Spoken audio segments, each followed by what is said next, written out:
China. They have already turned there. What would be the first part? Russia and what? Who else turns first? Yeah, but somebody already had their New Year. Can you find out who that is? Knock knock. Australia and New Zealand. All right. Well, maybe I got it mixed up then. Knock knock. Who's there? I got no idea. I got no idea who. Let's see here. Let's take a look at weather by certifiedelectrician.com, and that would be that high of only 20 today. Sunday, windy and frigid. Sunny, windy, and frigid. High of 20 today. 30 tomorrow. Sunshine and breezy, not as cold. By Friday, January 2nd, times of clouds and sun, and a high of 31. Just for one desperate moment there. Weather's brought to you by CertifiedElectrician.com. I forgot to tell you about our good friend at Safe Auto. Safe Auto is really smart. If you've ever had car insurance with Safe Auto before, they'll get you up and running quick and easy with the right car insurance for the right price. Welcome back, Safe Auto. Call, click, and enjoy the road ahead. Speaking of the road ahead, I don't have much traffic out there at all. 219-845-1100 if you have any traffic out there. I've got 294 looking good. 80 going east and west looks good. Bishop Ford, Dan Ryan, Skyway Toll Road, Borman, I-65, US 30, and Glen Avenue all look pretty good. Let's see what Walt has with traffic. Knock, knock. Is Walt home? Yes. Hi, Walt. How are you? Good. Yourself? It's the end of another great year of radio. Well, how about this? How do you feel about your daughter coming home from college and winging off to New York? Thanks a lot for bringing that up. I thought it'd be a sensitive subject.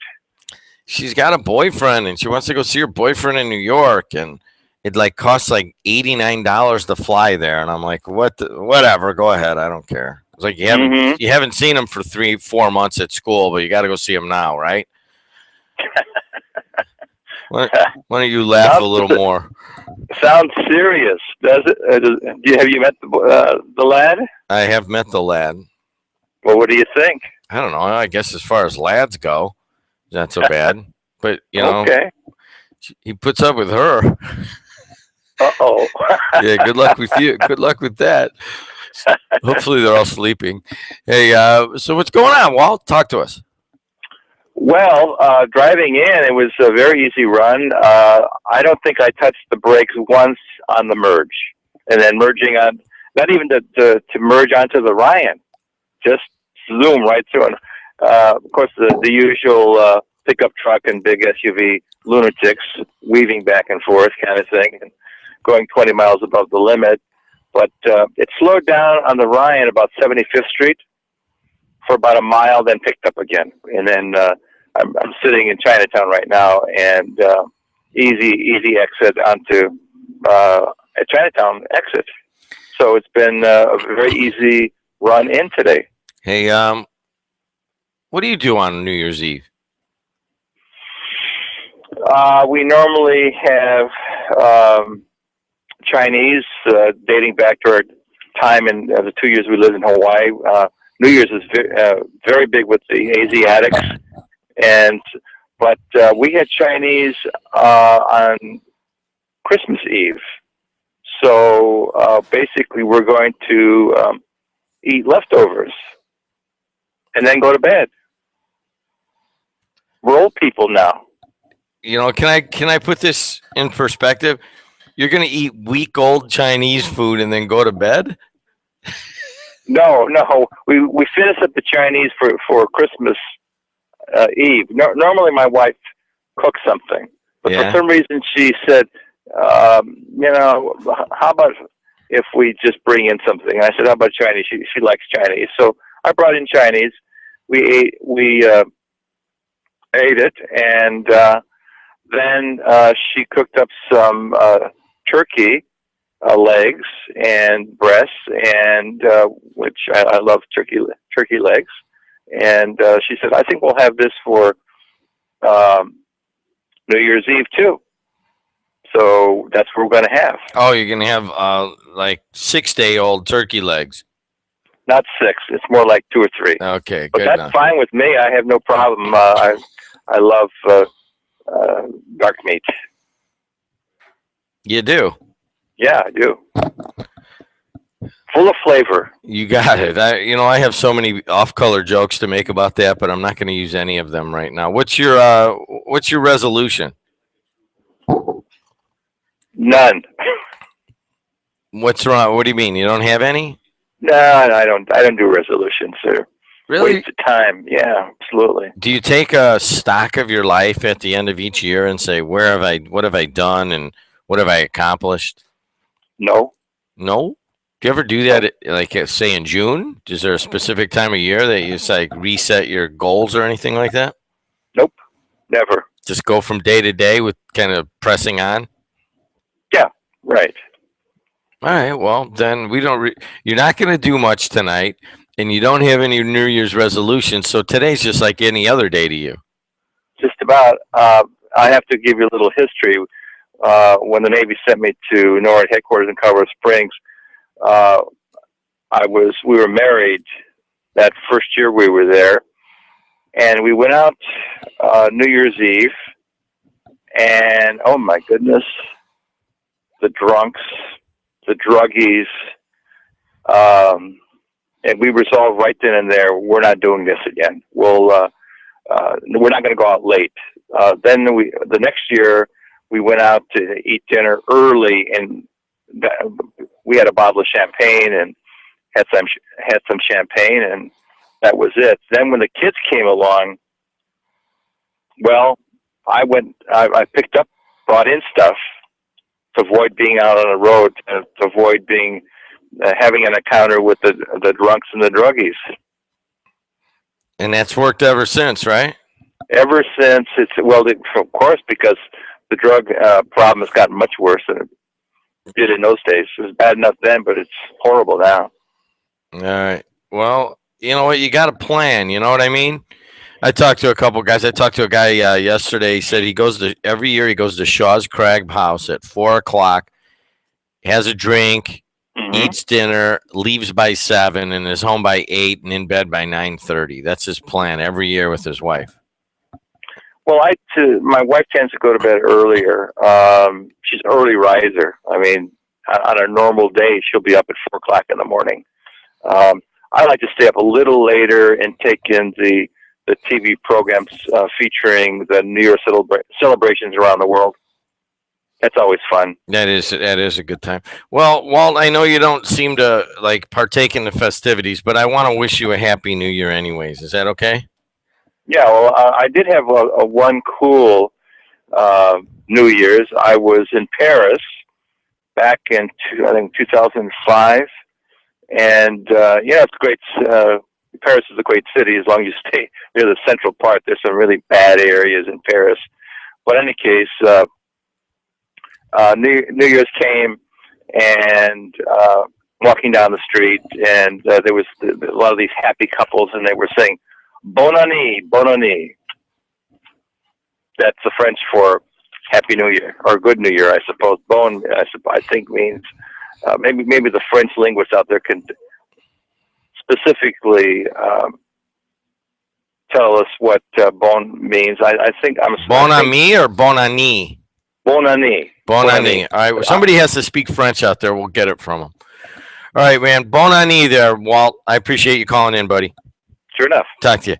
AM 1230 WJOB. Right after this, we've got Noah Naniki. Right after this from Visiting Angels. Hi, this is Sandra. And this is Deborah of Visiting Angels in Northwest Indiana. Our home care services allow people to maintain the independence of their daily routines and familiar surroundings. Our experienced caregivers provide that comfort in their homes for you and for your loved ones. For peace of mind that you deserve, please call Visiting Angels at 219-322-6100. Visiting Angels, America's choice in home care. Injured in an accident that was not your fault? Get Gladish. Attorney Gladish is a board-certified civil trial specialist by the National Board of Trial Advocacy and is a member of the Indiana Super Lawyers in the area of personal injury. Let Attorney Gladish and his staff deal with the insurance company and their attorneys while you are trying to put your life back together. Call for a free consultation at 219-838-1900 or visit dgladishlaw.com. Remember, injured? Get Gladish. Experience, ratings, and certifications count. If you're among the 1/3 of Americans between the ages of 65 and 74, you may have hearing loss. Call St. Catherine Hospital's ear, nose, and throat specialist at 219-392-7665.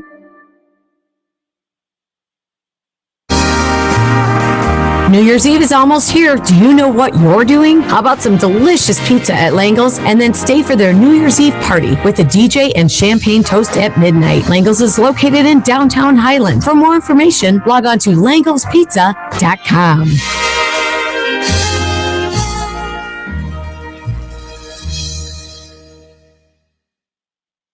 This is Ada Garvias-Leeslow from Highland, and you are listening to AM 1230 WJOB in Hammond, Indiana.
I like this song, don't you? Get down tonight, baby, get down. Get down tonight, baby, yeah.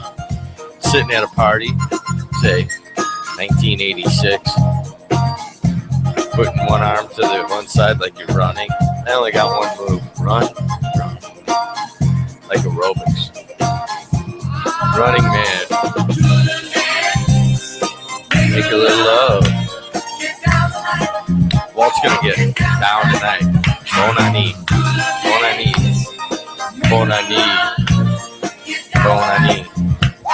Alright, I bowled really badly last night. I don't even know what it was. 440 series. And the only reason I say that is I said I would mention 3 times today because 3 times yesterday I got beat by the second worst bowler in the entire league on our team, and I've ripped on him several times. That would be Mr. Gary Bell out of the U.S. Attorney's office here. And man, was he happy. At the end, didn't say anything until we got to the end, and he just kept putting 3 fingers in the air. Like, yeah, I know you beat me 3 times, and I'm not altogether sure he's beat me more than once or twice the whole time we've ever bowled. And so my game was a little bit off yesterday. You know what happens? It's just like doing the show here. If I get up early and I prep and I lay out my pencils and my notebook and all of my newspapers. I got 4 newspapers I get in the morning. 5 now. I get 5 newspapers in the morning. Get them all laid out. Everything I'm going to talk about. And then I go, I'm going to talk about 1, 2, 3. I'm all ready. I've taken a shower. I shaved. I brushed my tongue and all that stuff. And then I do a show, and then the show is like flat. Blah. So yesterday, all right, I get over to bowling about 45 minutes early. I get a little pizza, wash my hands. I order the lane early. I bowl a whole game before anybody even gets there. And I'm ready to go.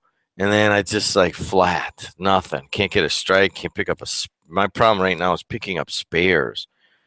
You know what I mean? It's like, all right, it's 1 pin. How do you miss 1 pin? Just got to hit 1 pin. And I must have missed it 7 or 8 times yesterday. But anyways, who cares, really? You know what I mean? It's just bowling, and it's just a happy new year and bon année.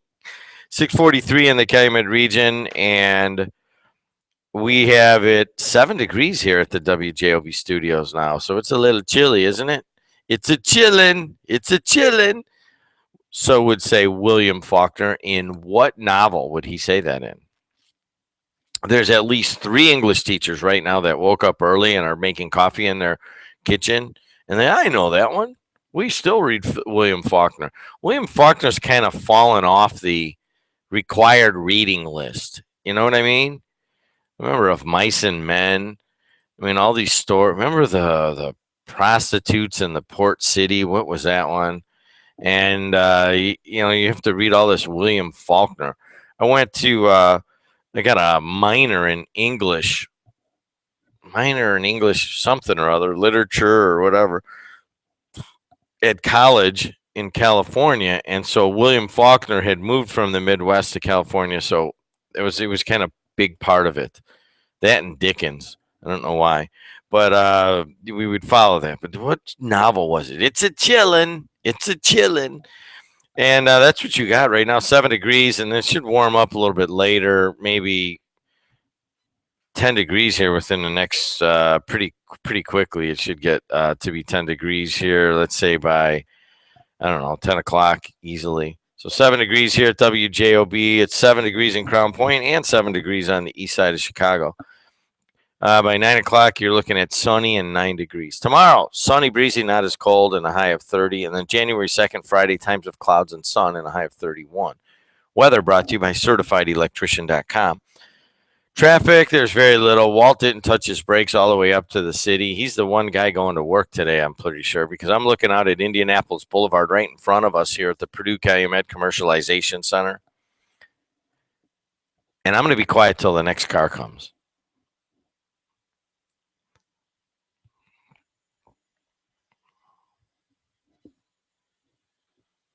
There it is, an SUV, a maroon SUV. It looks kind of like maybe some sort of Ford. All right. Hey, Noah Nowicki, how are you, buddy? What's happening? Happy New Year, Noah. Thank you, sir. Happy New Year to you. Sir. That's right. What does that mean exactly when another man calls another man sir? I think it's a term of respect and endearment. But, No, I don't think so. No? Okay. All right, hold on a second. What was it? It's patronizing. I wouldn't go that far, but that's okay. You're the host. Sir! I got a gal I get breakfast from once in a while over here around the clock, and she always calls me sir.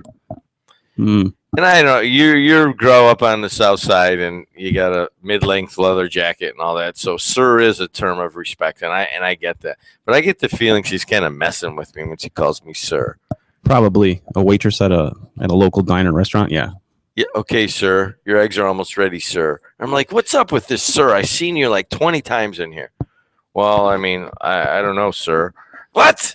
Quit calling me sir. All right, anyways, what's going on, man? Not much. Let me tell you about some high school basketball action yesterday. As heard on WJOB, it was Whiting over Hebron 68-47. Senior forward Joe Hawkins scored 29 in the victory for the Oilers. River Forest beat Lake Station 31-24.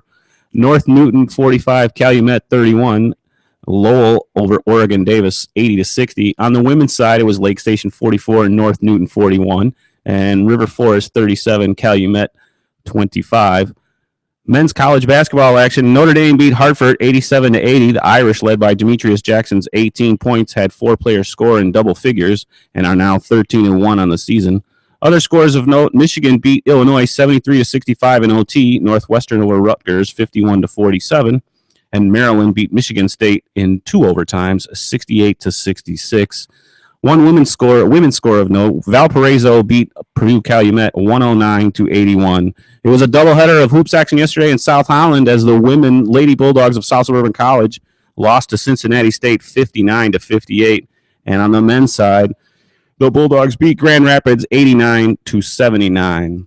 Yesterday in the Music City Bowl out of Nashville, the Notre Dame Fighting Irish, on a field goal with 5 seconds to play, beat Louisiana State 31-28. A redshirt freshman quarterback, Malik Zaire, ran for 96 yards on 22 carries and also completed 12 of 15 passes for 96 yards, scoring a touchdown through the air and on the ground.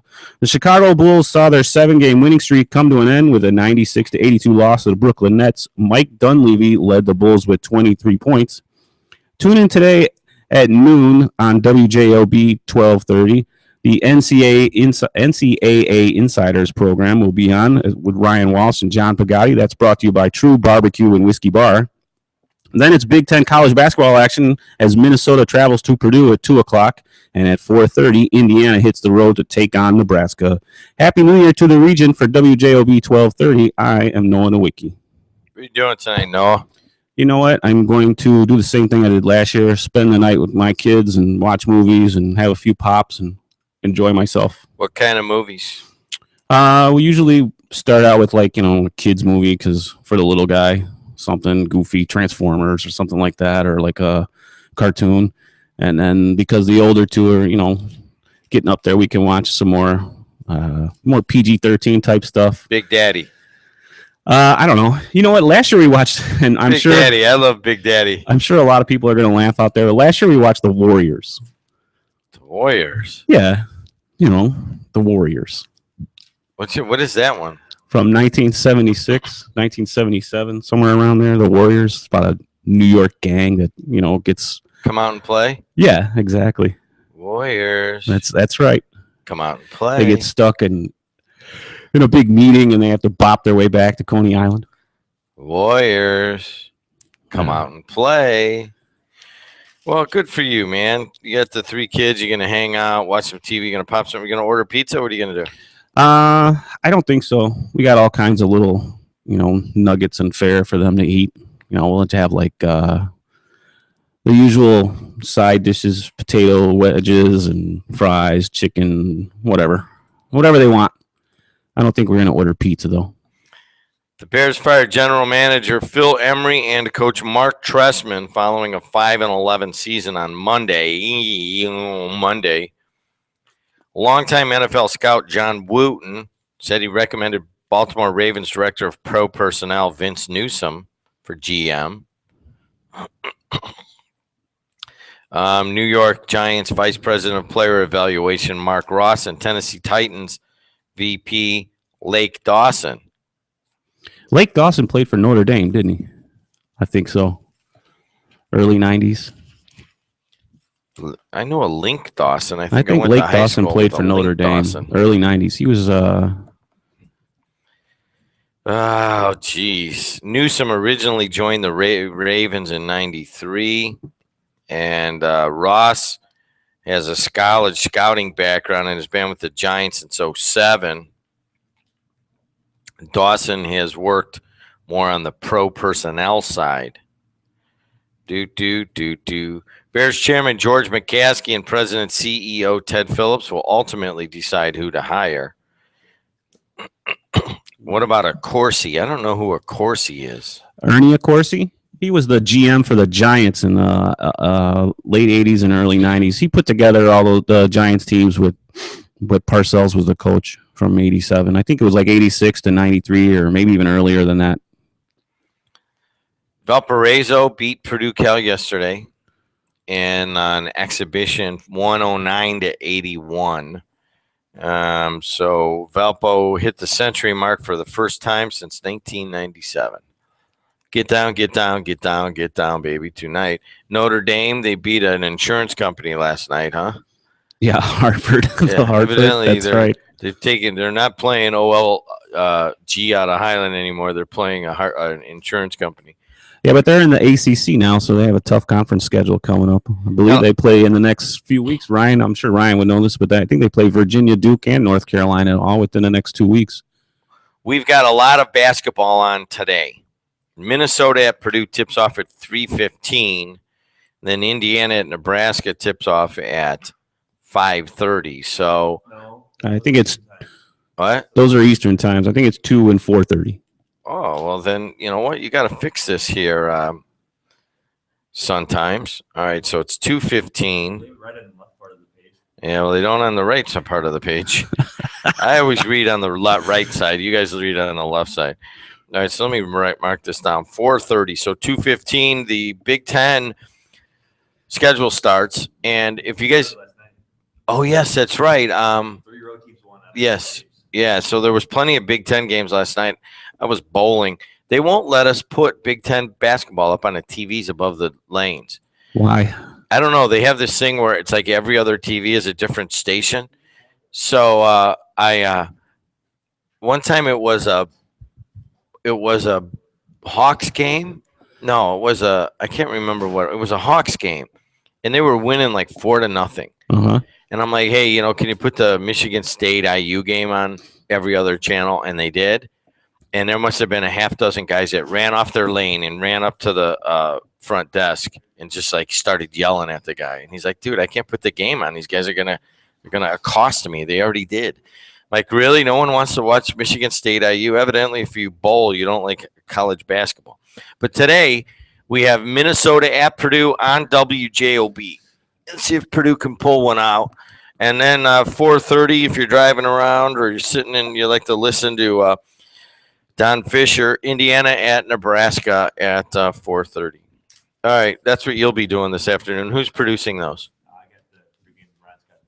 All right, so Ron Harlow will be back for that. Hey, Johnny Selsider's in here. I'll be right back. AM 1230 WJOB. Thanks a lot, Noah Nowicki. What about Walsh Construction? They got a big job out of Indianapolis. Can you send me the link on that press release? Because I think it's WMB Partners, and that is the president of that company lives right here in Munster. They finished the bridge along the Mississippi or the Ohio River. They're close to it. And then they got this long-term project to do some sort of prison work in Indianapolis. I'll tell you about that right in a second. AM 1230 WJOB in Hambone, Indiana. Walsh Construction is a 115-year-old family-owned business in its fourth generation of leadership. The company is an industry leader, providing general contracting, construction management, and design build services. The Chicago-based company maintains 18 regional offices throughout North America and is the nation's 14th largest general contractor. Serving Northwest Indiana from our Crown Point office, we are recognized as the largest general contractor in Indiana. With a commitment to supporting local communities, we are proud to support sports on WJOB. Walsh's mission is to be the builder of choice for their customers, the employer of choice for local people, and to set the highest standards for ethics, quality, and safety in construction. Walsh Construction.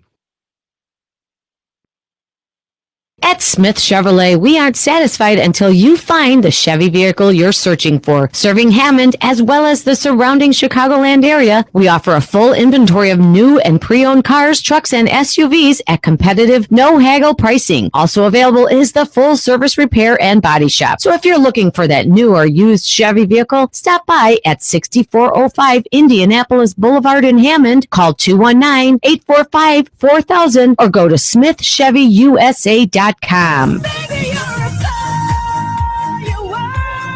Come on, let your colors burst.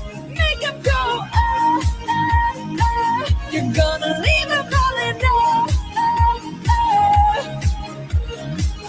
You don't have to feel like a wasted space. You're original, cannot be replaced. If you only knew what the future holds. Oh, if you only knew what the future holds, baby. 6:57 in the Calumet region, listening to AM 1230 WJOB in Hambone, Indiana. And I wanted to tell you about these days, car insurance companies may sound like they're saying switch and save, but it usually ends up more like bait and switch. Safe Auto gets it, no conditions to save. Only the right car insurance for the right price. Safe Auto, call, click, and enjoy the road ahead. Yeah. What a beautiful day it is. It's starting to, what time is sunrise today? Let's give it like 7:12, maybe something like that. But it's starting, there's no clouds out to the east. We're looking out the windows here over Indianapolis Boulevard, and another car went by. So there actually are 3 people out today. Oh, there's a 4th. And Frito-Lay's semi just went by too. So somebody's working. Got to have potato chips for New Year's Eve, duh. And but it's gorgeous out. If you like the cold and the sunshine put together, it's a beautiful day. If you don't like the cold, then today sucks. And then if you like sunshine, but whatever, or you like cold but not sunshine, You figure it out. In 1 hour, I'll be in. It's 6:58 right now. In 1 hour and 15 minutes, I will be crawling back into bed and going to sleep for a little while, and then get up and listen to Purdue and IU here on WJOB. Ryan Walsh has put together a great schedule of sports, and if you want to be part of that advertising, it's pretty easy. Just call Ryan. We've got a couple more spots. BP and Walsh Construction are the lead sponsors on that. They basically cover the cost of the whole thing just about, and then the rest of it we can make a little Johnny. So give Ryan a call at 219-844-1230. If you call them right now, you could get on for today's games. How does that sound? Two of them, Minnesota and Purdue, and IU Nebraska. High of 20 today. Right now let's call it 8 degrees here at WJOB. It's 7 degrees in Crown Point. 30 degrees your high tomorrow, sunshine and breezy, and then Friday high of 31 with some clouds. Traffic is almost non-existent right now. Drive wherever you feel like it. You know what I'm saying?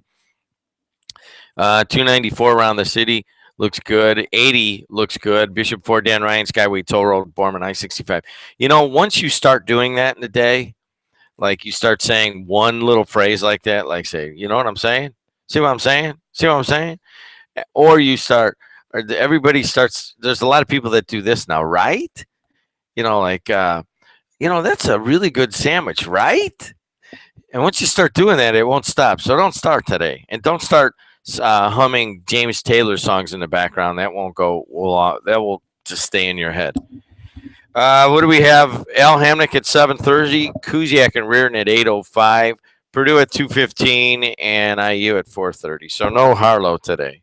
Don't forget, we are having a playoff game here on WJOP. It just keeps getting better for Ryan Walsh and his sports department as he has been able to land the Detroit versus Dallas game brought to you by True Barbecue.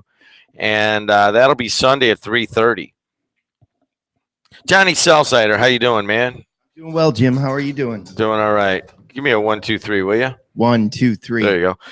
They just got EQ'd. That doesn't happen every day. Johnny Selsider has the Selsider Foundation. And what do you got coming up, man? We got our second annual bowling event that's coming up. It's going to come up on January 31st, 2015. Thank you for letting us come in to promote it. We've been doing this for a number of years, and you guys have always helped us out in sponsoring our events as well as letting us come in and promote the events. And it does a lot to help us with the ticket sales and things like that. Let me tell you a little bit about our charity. It's a family run charity that we do 3 events a year. All the proceeds from the events that we do go to local children's charities and other assorted charities, cancer charities. And we've been doing this for about 13 years. This event that's coming up on January 31st is our bowling event. It's going to be over at Plaza Lanes in Highland, Indiana. The tickets are $35. Registration is at 7:30 p.m. We start bowling at 8 p.m. And then we have a cosmic game, which is our last game of the night. And the pair, we do teams of 2.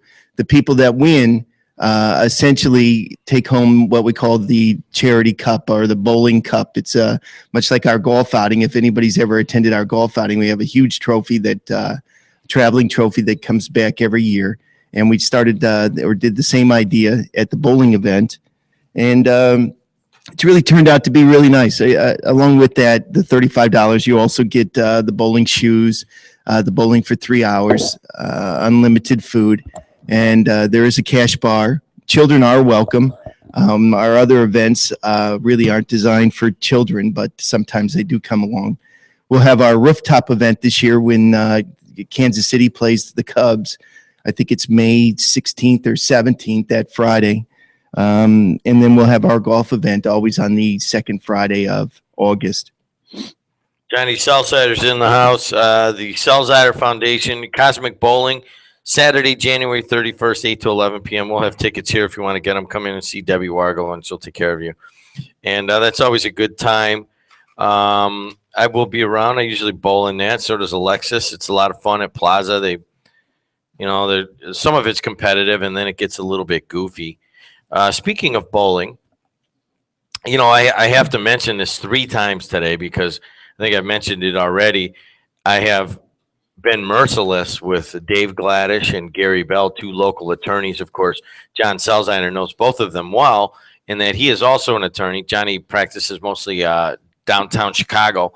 Gladish is here in Kennedy, and Gary Bell's in the U.S. Attorney's office. But yesterday, Gary Bell beat me 3 times, and couldn't have been happier because I've just smeared those guys on the air. Gladish said he'll go into a meeting and people be looking at him, and they'll look at him, and then they'll say, "You know what? You're such a good lawyer. How could you be such a bad bowler?" and Gary Bell gets it a lot too. So when it happens, it happens. And man, they gave it to me last night, so I had to bring that out. But the Cosmic Bowling event is not nearly as competitive as Tuesday Night Men's at Stardust and Dyer. No, I couldn't imagine. I know that if Gladish is going into depositions and people are asking him about his bowling, it's got to be really a slash on his ego. And I'm sure that he's probably taken private lessons by now or doing something to defeat you. I would only imagine at some point you are going to get it right back at you. I know that Bell's out there practicing because nobody likes to be called out. Especially Gary Bell's an athlete over here at Gavitt, and he goes to Michigan, and Gladish is the running back over here at Munster. He goes to Valpo. They always thought they were pretty athletic guys, and then you take up this sport. And I'm with them, man. I'm a horrible bowler. I'm not sure that will ever really change. But Selziner, let's move on to a couple of other things. Have the Cubs improve themselves this year? Oh, I think so. I'm really excited about this year. I haven't been excited in the last 5 years, but I think the Cubs have really improved themselves. I like the fact that they don't really have any marquee guys. I know John Lester's a marquee guy, but he's a quiet marquee guy, and I think that as a team, they could do really well. Again, I've always said that if you're going to win the division or you're going to go far, somebody has to break out, a.k.a. Jerome Walton when he was with the Cubs and he was Rookie of the Year. Somebody has to have a great year. Somebody that you weren't counting on has to have a great year. And if they can do that, if they can find somebody to do that, Plus, you look at what happened with the Royals and the Cardinals and the rest. It takes a lot to win 162 games or win a majority of those games, but it can be done. They can put it together. They can patch it together. Spoken like a true Cubs fan, Johnny Selziner, of course, grows up in central Illinois, and I know you've been a deep Cub fan. NIU you went to for law school, right? Yeah, I went to law school at NIU. At DeKalb. And so Johnny's so you've been going to the fantasy camp for how many years now? Let's see. I went to the Cubs fantasy camp for 7 years. I took a year off, but I tried to convince my wife last night about going for another 3 or 4 days this year.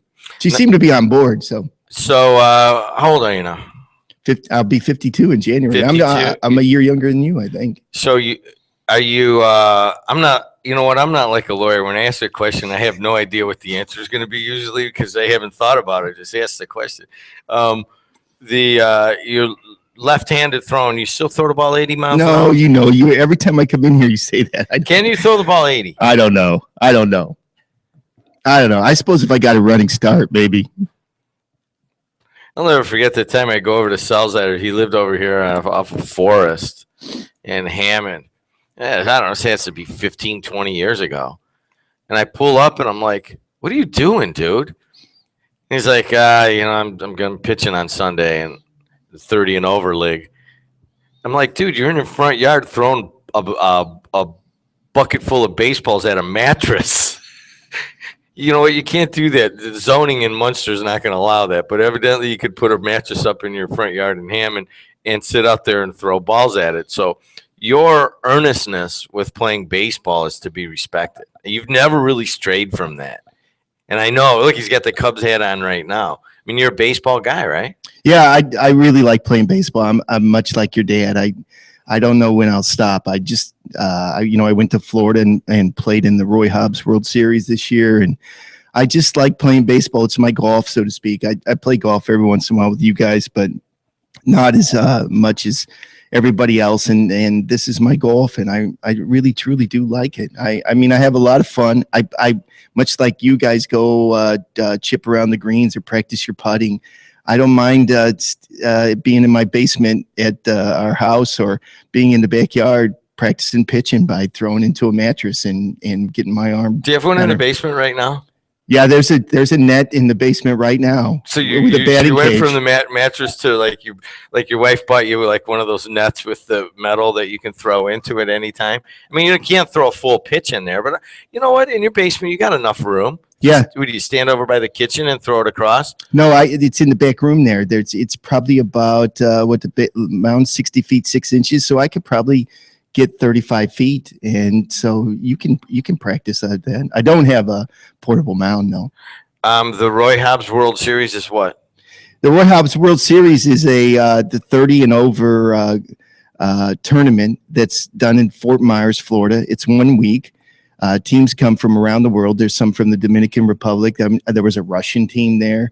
You know, and they come and they play, and we play at the Red Sox spring training facility and the Minnesota Twins spring training facility. They have a lot of fields in the Fort Myers area, and everybody comes for a week and plays. The team that I play on or have played on the last 2 years has players that come from Dallas and Detroit. There's a couple of guys from Chicago, but they all get together and they put these teams together and they compete in this World Series. You know, you mentioned my dad. Of course, he won his first World Series at the age of 74. I think this past summer, and he was pretty excited about, you know, but his number one thing is, you know, he plays basketball now 3 nights a week still with my brother and my nephew. So 3 generations of D-Lows are on the same team a lot when they play pickup ball over here with Mad Mac. And talk about a comedy routine. Mad Mac never shuts up the whole game.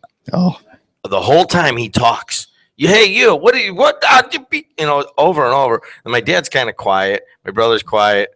And then my little nephew never shuts up, Alan. So he's learning from Mad Mac. But anyways, that's a comedy routine. But the one thing that my dad always says, I'm like, Dad, how do you do this really? I mean, it never really stops. He's traveling. He traveled and played for a week-long thing in Florida just a couple of weeks ago. Now he's going to a California tournament. He's on this like Midwestern 75 and older kind of all-star team. So they travel around playing other regional teams. He says this one thing: you can't ever stop. Does that make sense? Yeah, it's much like running and doing activities. It's so hard to get started again. Your body just doesn't let you do it at this age. I can't imagine what it's like when you're 74, but I know at 50, if you stop participating, if you do not do the activities, if you don't keep bringing yourself up to where you need to be physically, it's got to be really hard to start again. I don't know how you could actually do it. Johnny Selzider, he's got the Selzider family charity. And the Cosmic Bowling event is Saturday, January 31st of 2015. Kuziak and Lisa, they're usually right there at the top. They're both pretty good bowlers, and Kuziak's a pretty good talker. As a matter of fact, Mad Mac, my nephew Alan, and Kuziak all have something in common. Kuziak, when he used to play basketball, never stopped. Never stop talking, man. Reardon's a little bit like that too. You remember when he would go to the Munster basketball court, and the 1 or 2 times I ever played with him, he never stopped talking. Yeah, you know what? You're right, but nobody's got it on Mad Mac. That dude just never stops. What does he talk about? Just, you know, you should guard this guy. Oh, that's a bad foul. You know, you'll never make that shot. You know, over and over. It's kind of funny, really, but over here. I'm ready. I'm open. Come on. That's a terrible shot. You guys got to give me the ball. Give me the ball, man. We're down by 2. I'm the closer. Let's go. All right, there it is. Johnny Seltzer. It's always good to see you. What are you going to do today? I'm headed to Michigan. I'm going to go snowboarding with my son, and then for New Year's Eve, and just do a couple of things, and then drive back tonight. No, I'm going to come back. I don't know, Friday or Saturday. So you're which son you going with? Eric, my 15-year-old son. 15-year-old at Munster. Yep, he's a good snowboarder. But I went up to Michigan 2 weeks ago with him, but he doesn't cut. He just goes straight down the hill, and I'm just looking at him going, I don't know, bud. He's just into speed, baby. He just will go straight down. Straight down, stops down the bottom.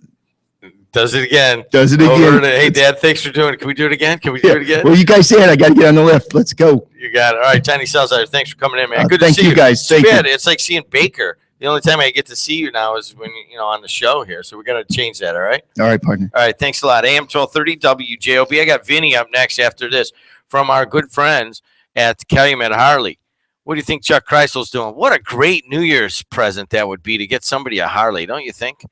Calumet Harley Davidson, located on Calumet Avenue and Main Street in Munster, is Northwest Indiana's premier Harley Davidson motorcycle sales and customer satisfaction leader for the last 18 years. At Calumet Harley, we make your Harley experience fun and exciting. Come in and visit or give us a call at 219-934-6366. That's 219-934-6366 or CalumetHarley.com.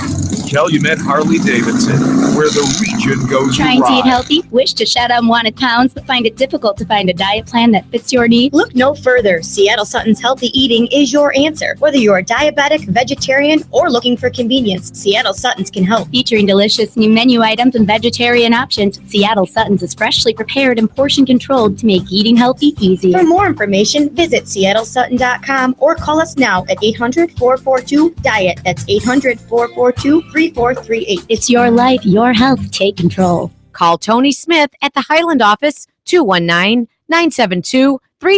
Hey guys, Megan here from Quick Scripts Pharmacy. Excited to announce our expansion with the opening of our second location, located at 303 North Broad Street, Griffith, Indiana. Stop on in for a one-on-one consultation with one of our caring and knowledgeable pharmacists. We accept all insurances, including public aid and Medicare Part D. We also have a $4 generic program, and we'll be happy to take care of your needs for any over-the-counter product. We are bringing back the hometown feeling at our pharmacy. Nothing will compare to the personal care and service you will receive at Quick Scripts. Prices can't be beat, and we also deliver for free. So come on in and see us at 303 North Broad Street, Griffith, Indiana, or at our Lansing location at 3330 Ridge Road, Lansing, Illinois, 2 blocks east of Burnham Avenue.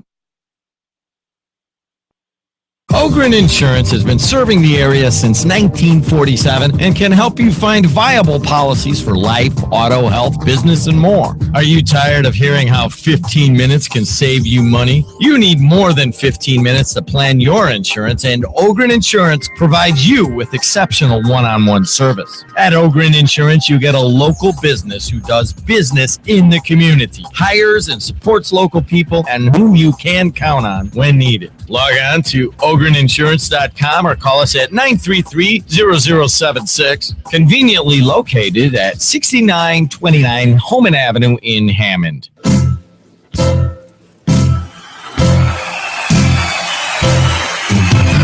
Hey kid, JED, look together, spotlighting something that you know to change the weather. But the California call for night, so stick around. You're gonna hear electric music, solid balls of sound. Say, can you know we haven't seen that yet? Ooh, but so fade down. Benny and the Jets. Oh, the wind and the wonderful. Oh man, she's a ready king. She's got electric boots. You went out every night, and baby, that's alright. I told you that no matter what you did, I'd be by your side. Cause I'm a ride or die, whether you fail or fly. Well, shit, at least you tried. We were dancing all night. We were dancing all night. We were dancing all night. We were dancing all night. We were dancing all night. We were dancing all night. We were dancing all night. We were dancing all night. We were dancing all night. We were dancing all night. We were dancing all night. We were dancing all night. We were dancing all night.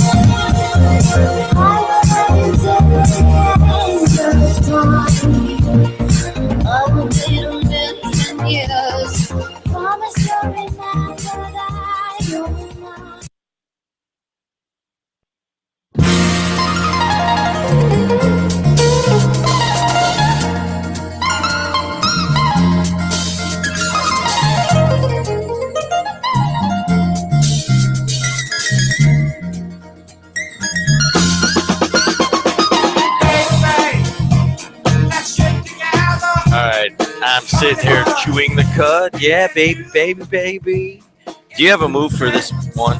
Do you have a move for this? Yeah. I got one. When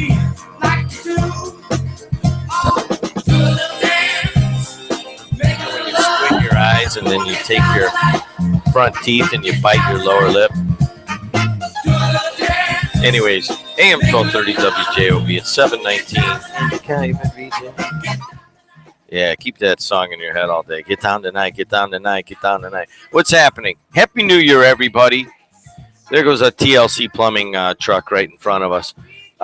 Beautiful out to the east, but it's cold. Let's call it 7 degrees right now in the Calumet region here at WJOB. Pretty much 7 degrees or 7 to 9 degrees just about everywhere. And going up to a high of only 20, maybe in only 18, 19 in some areas. So it's a cold New Year's Eve. Tomorrow warms up on New Year's Day a little bit, a high of 30.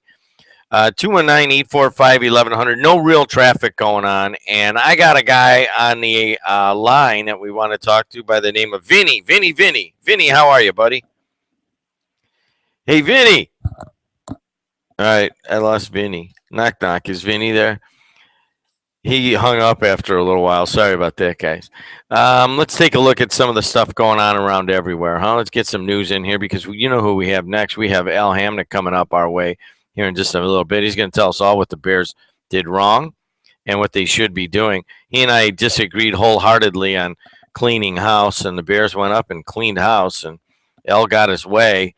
I got a feeling 2 years from now, Al and I could be having the same conversation about the underperforming Bears, but we'll pick that up a little bit later. Don't forget Purdue at 2:15, IU at 4:30 right here on the Voice of the Region, college basketball. There were bright flashes and loud booms in Auckland, New Zealand today, and everybody knew they were heralding hopes for a new year devoid of terror woes, Ebola outbreaks, and other disasters. The new year has already arrived in New Zealand and Sydney, Australia, and is about ready for its party to peak. The beaches of Brazil and, of course, Times Square in New York City will be getting their turn eventually. German Chancellor Angela Merkel has a New Year's warning for German citizens. She's telling them not to participate in weekly anti-Islam rallies that have attracted growing numbers of supporters in Eastern Germany in the city of Dresden. Merkel, in her New Year's speech, condemned the organizers of the protests and said they are driven by prejudices and hatred against foreigners. And Britain's chief medical officer says the country's Ebola screening procedures need some work after a nurse was cleared to fly hours before she was diagnosed with the disease. Nurse Pauline Kafferke's temperature was taken 7 times at Heathrow Airport, but was found to be normal, and she was allowed to fly. Chief Medical Officer Sally Davies says procedures for people returning from West Africa are being reviewed. See how Karen's doing. Happy New Year, Karen. How are you? Hey, Happy New Year. Anything How big? are ya? Anything First time big? first Anything time big tonight? Oh, just the usual. A bottle of Dom Perignon, strawberries, brie. Just that way. We always pop the cork that way. Really? That sounds pretty planned out. Well, because I'm Karen from the North Shore, I could say Dom Perignon, but it's not really Dom Perignon, is it? Gotcha. I think it's Dom Perignon, but That's how you say it, but that's not what I have. But I could pretend, can't I? Just like my help from Barbados.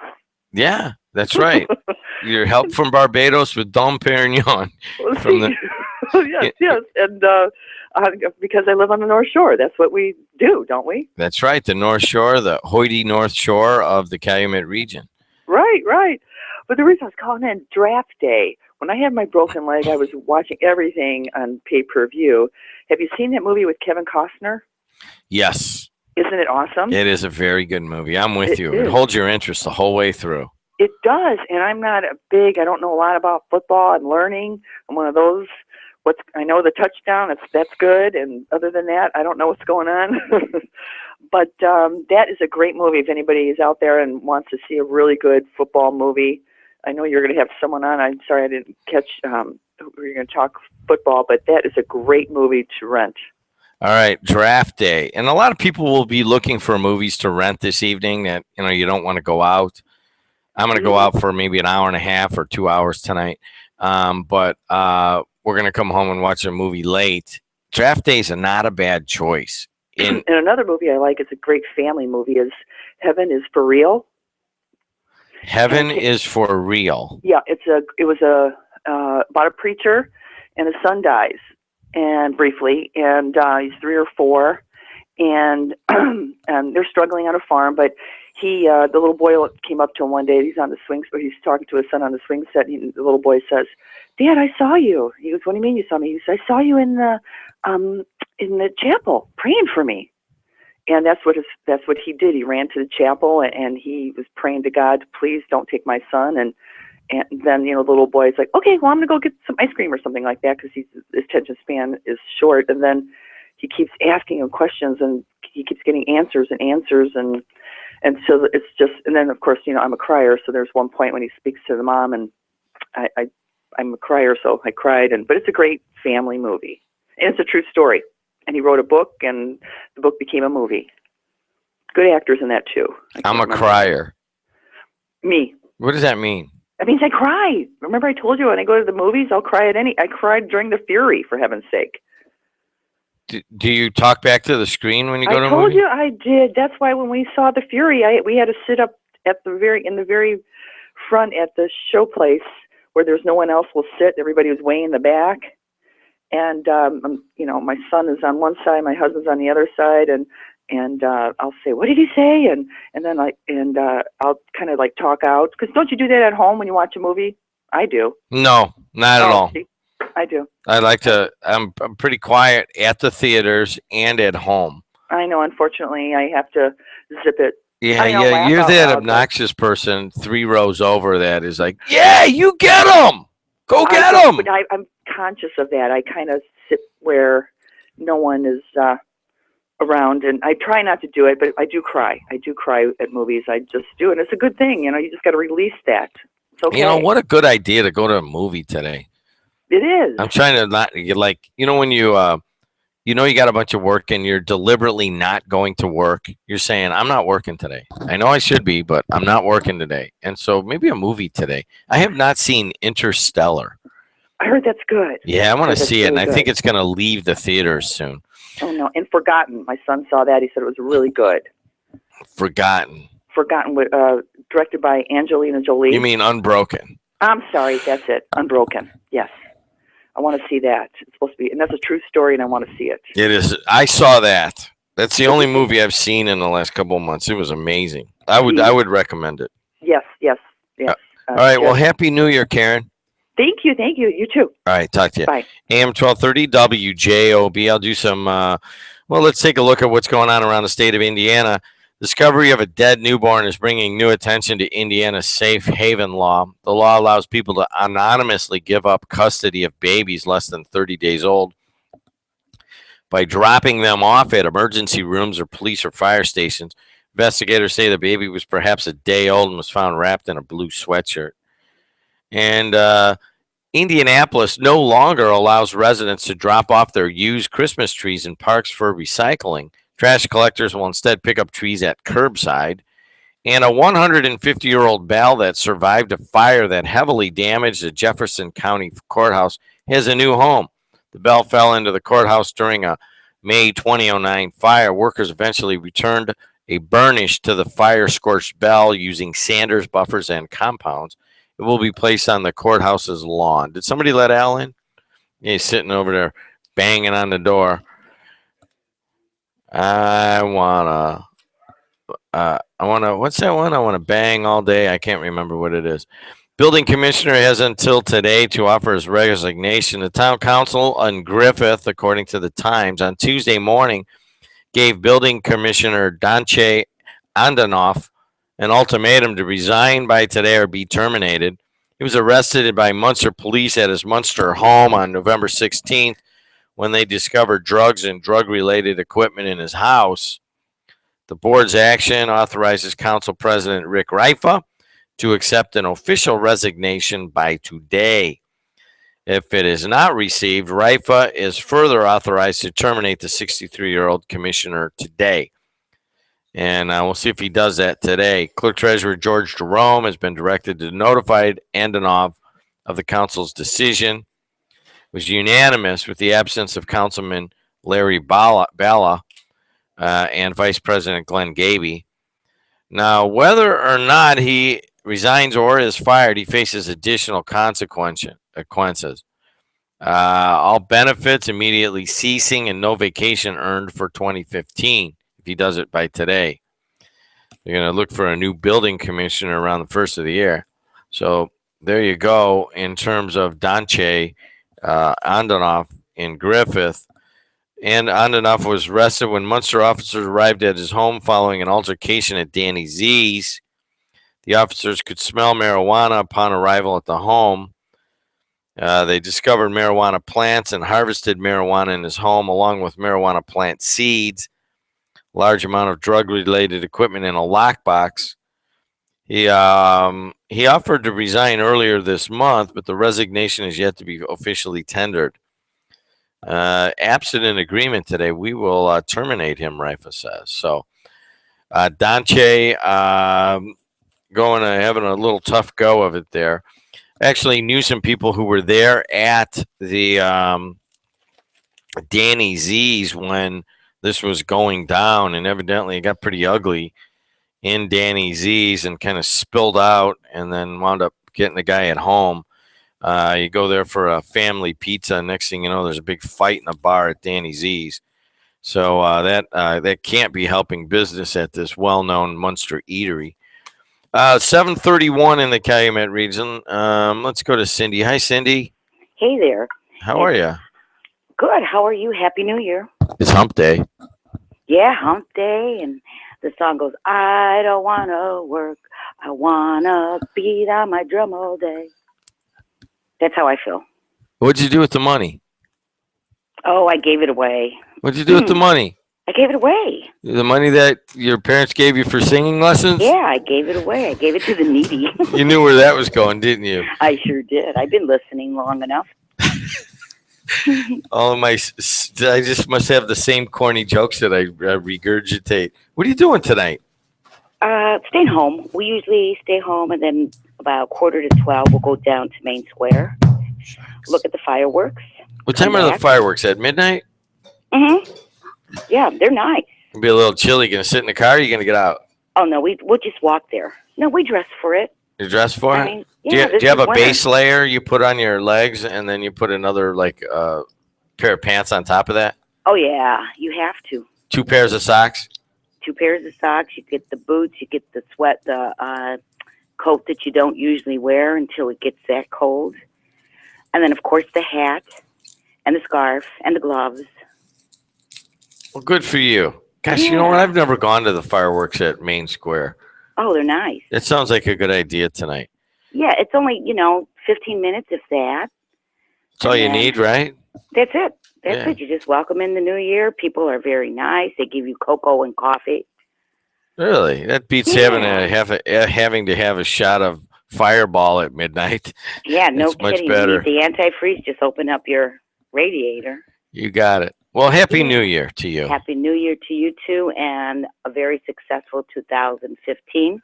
I've got my dollar bills for my window sills. I got my green candles and the pork defrosting.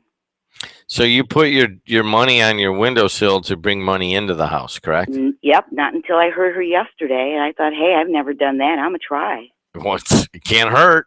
That's right. You got it. Thanks a lot, Cindy. All right, have a good one. Al Hamnick, how are you, buddy? Knock, knock. Is Al Hamnick home? Doodly doo doo doo. Hi, Al. How are you? Jim, how are you? Happy New Year, everybody. That was a little creepy, that conversation.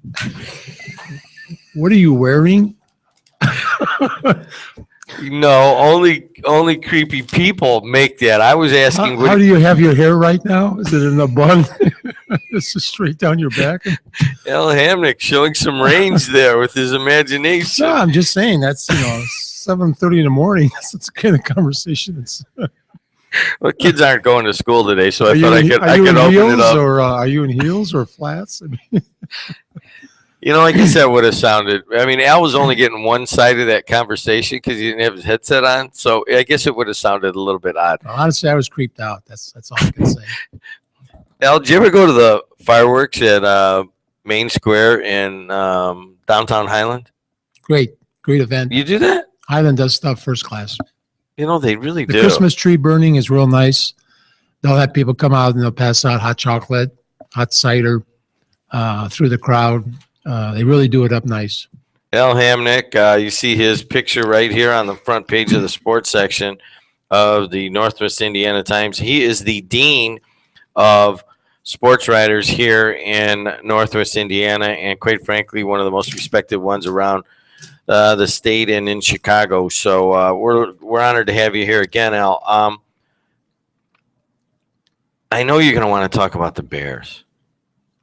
Something happened?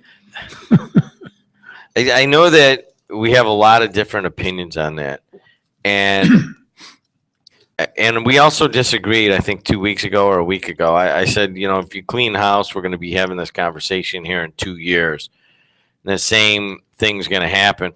Thought maybe we might have a chance if we can get Jim Harbaugh, but he's going to go to the college route. So now there aren't. I don't know, Al. What did you say in your column here today? I didn't get to read it today. Well, the blame goes all the way around. It's not just, Phil Emery or Mark Trestman. You can blame George McCaskey. You could blame Ted Phillips. You could blame every player that has a locker in that dressing room. There's enough blame for everybody. And you saw it developing, and nobody ever stepped in and did anything when it could have been averted. And in that regard, it's particularly shameful. Yeah, we sat here. Was it last week or 2 weeks ago, Ryan? It was last week. And no, 2 weeks ago, you and I talked about the energy in the locker room. You get to go in there. Al's been covering all year long, been going up to the Bears games and so forth. Was that a factor in this? That energy or lack thereof in the locker room? It wasn't a true locker room, Jim. Everybody kind of had their own agenda.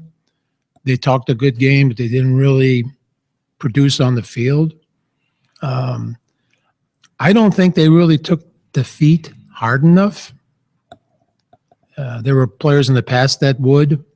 These guys, too often, midway through the season when it started falling apart, I would see guys laughing, goofing around, making dinner plans. Every other player on his cell phone or texting or tweeting about his plans after the game. Instead of guys just sitting there. Maybe I'm just damn old-fashioned, but I remember when guys would sit there with their head between their knees and just PO'd at the world because they had lost. And you'd walk up to them and they'd put their hand in there like, not now, I'm too upset. You don't see that anymore. And maybe that's the case in every locker room. Martellus Bennett, tell us, good or bad? Good player. Good guy? Yeah, he's good. He's a good guy. He talks. He's always there for the media. That makes our job easier. You write in your column about him today. Tell us about him. He was the first one to say, I'm as guilty as the rest. I thought it was a good coaching staff, but we stunk, so they stunk. And I don't really agree with that. I think it's the coaching staff's job to rise these guys out of the ashes, make them decent players. You can still do that, even though they're professional athletes. You can still own and craft their game to where, there's an improvement. He shared the blame with everybody else. He made a comment the day of the firing about there were too many fingers in the gumbo. And when you have too many hands in the gumbo, that ruins the taste of the gumbo, meaning that we were all to blame. We all screwed up. We all had a part in this. So I admire him for that. Well, let's look at the structure of this. By the way, if you want to comment on the Bears, 219-845-1100. Al Hamnick in here. You could read his column today in the Times also, or online at nwi.com. All right, so here's the deal. You've got the McCaskies owning this thing, and evidently Virginia McCaskey is, as George McCaskey, her son, said, She is pissed off. And I guess everybody else on broadcast TV was using it, Channel 2, all these other guys. So I'm just going to go with it because that's what. I had to fight to get that put in the paper. I had to explain to them that it is now the quote of the year, because usually we don't like to use language like that in the newspaper. I don't like to use it on the air here either, but, despite, I mean, we try to keep it pretty clean. There's a lot of kids here, but man, I'm watching the news at 5 o'clock and they couldn't say it enough times. To come from a 91-year-old woman who had it up to here, basically, was relevant. It was a hard-hitting quote, and it summed it all up. So the editor said, okay, yeah, we'll let it slip by. Yeah, I saw that you had that in there, and I think I mentioned that on the air. I'm kind of surprised that you guys did. So at some point I said, all right, Ryan, we're just going to, well, Ryan wasn't here, but, we're just going to use it. But anyways, let's get back to the heart of that matter. George McCaskey comes out in the press conference. Did you go up for that? No. No, it didn't even look like it was that well attended. But they have the press conference. George McCaskey straight-faced the whole time, mad. The whole family's mad and so forth. But think about it. Virginia McCaskey, that is her dad's team. 5-11. Joke of the NFL right now. She's 91 years old. She's got to be taking that personally. Five playoff wins in the last 25 years. That's ridiculous. These are supposed to be the monsters of the Midway. And that's been anything but. It was interesting, George McCaskey talking about, it was almost like, hey, dude, what universe are you living on? Oh, well, it's just a matter of time, and we're going to get back to winning Super Bowls and being, the feared team and so forth. And you look at the team and what has happened, and you're like, gosh, dude, you're so far removed from reality right now. It's not even close. I don't know what to say about this other than it has been a very bad week for Chicago football. All right, go ahead. What were you going to say? The thing that worries Bears fans is that George is a heck of a nice guy, but he's not a football person. He even admitted yesterday that now he's starting to make some contacts through the league. He's getting to know people in high positions who he can kind of pick their brain. Ted Phillips is not a football person. When I started covering the Bears, Ted Phillips was the guy that was in charge of player salaries. If you wanted a new contract, you negotiated through Ted. So people are worried that these two guys put their heads together, even with a consultant, they may end up getting another Mark Trestman type. Who do you want them to get? I want a guy that is a previous head coach that had success. I would love Mike Shanahan. And the nice thing about getting Mike Shanahan, he's the only coach that's been able to handle Jay Cutler, keep him in line. But the nice thing about getting Mike Shanahan is wherever he's gone, he's had Bobby Turner as his offensive coordinator / running backs coach / assistant coach. Bobby Turner from East Chicago, Washington, who should be a head coach by now. So that would be nice to have him back in the area. I also would love to have Rex Ryan. Rex Ryan has like 17 interviews today. Everybody is right after he gets fired. He gets 17 interviews. Everybody's after him. He just got the media award by the New York Press Club, which is usually given to a player, very popular player that does a lot on the community. And this year they gave it to Rex Ryan, a coach, which is highly unusual. Yeah, but how can he have so much demand after doing so poorly for the Jets? Well, the owner was a Dumbo. The general manager was a Dumbo. He didn't have a quarterback. Mark Sanchez was just terrible.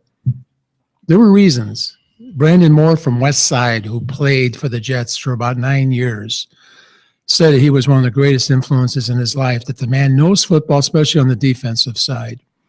And, never really got the cooperation from the front office late in his coaching career there that he should have had.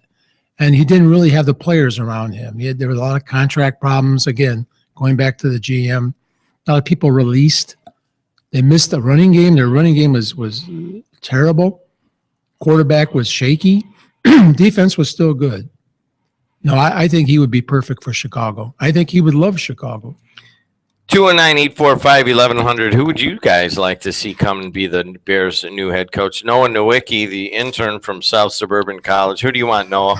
I have to agree with Al, and I talked about this with a friend of mine the other day. I like the idea of Shanahan. I know that he's had some mixed success since he left Denver, but I like that idea. I think it's a guy that can, looks to the running game first to set up the passing game. And I know today's NFL is pass crazy, but when you look at teams that win, they run the ball first successfully, play defense successfully, and then they let their offense take over. And I think that's something you have to do with Cutler because you have to keep him off, from throwing and then into triple coverage and things like that. Take the ball out of his hands a little bit, get the running game going, play good defense, solid defense. I'm not asking you to be a top 5 defense, but play solid defense, and that's how you win. It's a proven successful formula for NFL football teams. Just look at the Seahawks last year, and I know they had a dominating defense, but still, they ran the ball, they made plays when they had to, played good defense, and they won a championship. All right, we'll be right back. AM 1230 WJOB. Does your company's website need a facelift? Do you want to target the right markets? Are you still using old, off-the-shelf applications? If you answered yes to any of these questions, it's time to contact Datamind. Our staff of award-winning designers far exceeds our clients' expectations, and the competition is a distant second at best. We have solutions catered to your needs. Right now, Datamind is offering 20% off all design and branding services now through the end of February 2015. Let Datamind take you to the next level of internet marketing. Contact us today at datamind.net and start 2015 in the right direction with Datamind. Hello, everybody. This is Raimundo Garcia speaking. The busboy from El Taco Real. I'm here at WJLB to announce that I am not the most interesting man in the world. I use bar soap when I shave. I once ate a hot dog with ketchup on it. I put my jeans on one leg at a time. When I drink beer, I sometimes drink Dos Equis. Sometimes I drink Corona. Sometimes I drink margaritas, and sometimes I drink Bordeaux. I don't always eat Mexican food, but when I do, I eat at El Taco Real. At El Taco Real, you can get Dos Equis, Corona, great margaritas, as well as fine wine. So when you want great Mexican food, go to El Taco Real. I'm the busboy, Raimundo Garcia, and not the most interesting man in the world. El Taco Real is located on Hoffman Street between Calumet and Columbia Avenues in beautiful North Hammond, Indiana. We're open Tuesday, Wednesday, and Thursday from 11 till 10, Friday and Saturday from 11 to 11, and Sunday from 11 till 9. Stay hungry, my friends. Elmwood Cemetery Memorial is a full-service monument company with great prices, exceptional service, and 2 convenient locations. Elmwood Cemetery Memorials is the only monument company offering 24 hours, 7 days a week service, offering deliveries to all of the region and beyond. Find out now. Call Mike at 219-844-7009 or visit elmwoodcaskets.com. Remember, with Elmwood Cemetery Memorials, you do have an option.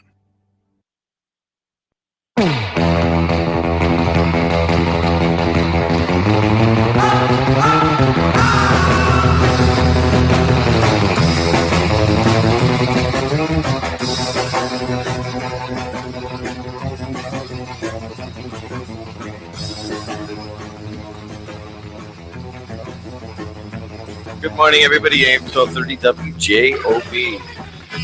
Jim Dietlow, host of JED in the Region, going to ring in 2015 here. It's already happened in Australia, and they're getting into some of the far east countries now, coming up here at 8 o'clock our time. So we'll have ours in 16 hours. What is it? 8 plus 4 plus 12.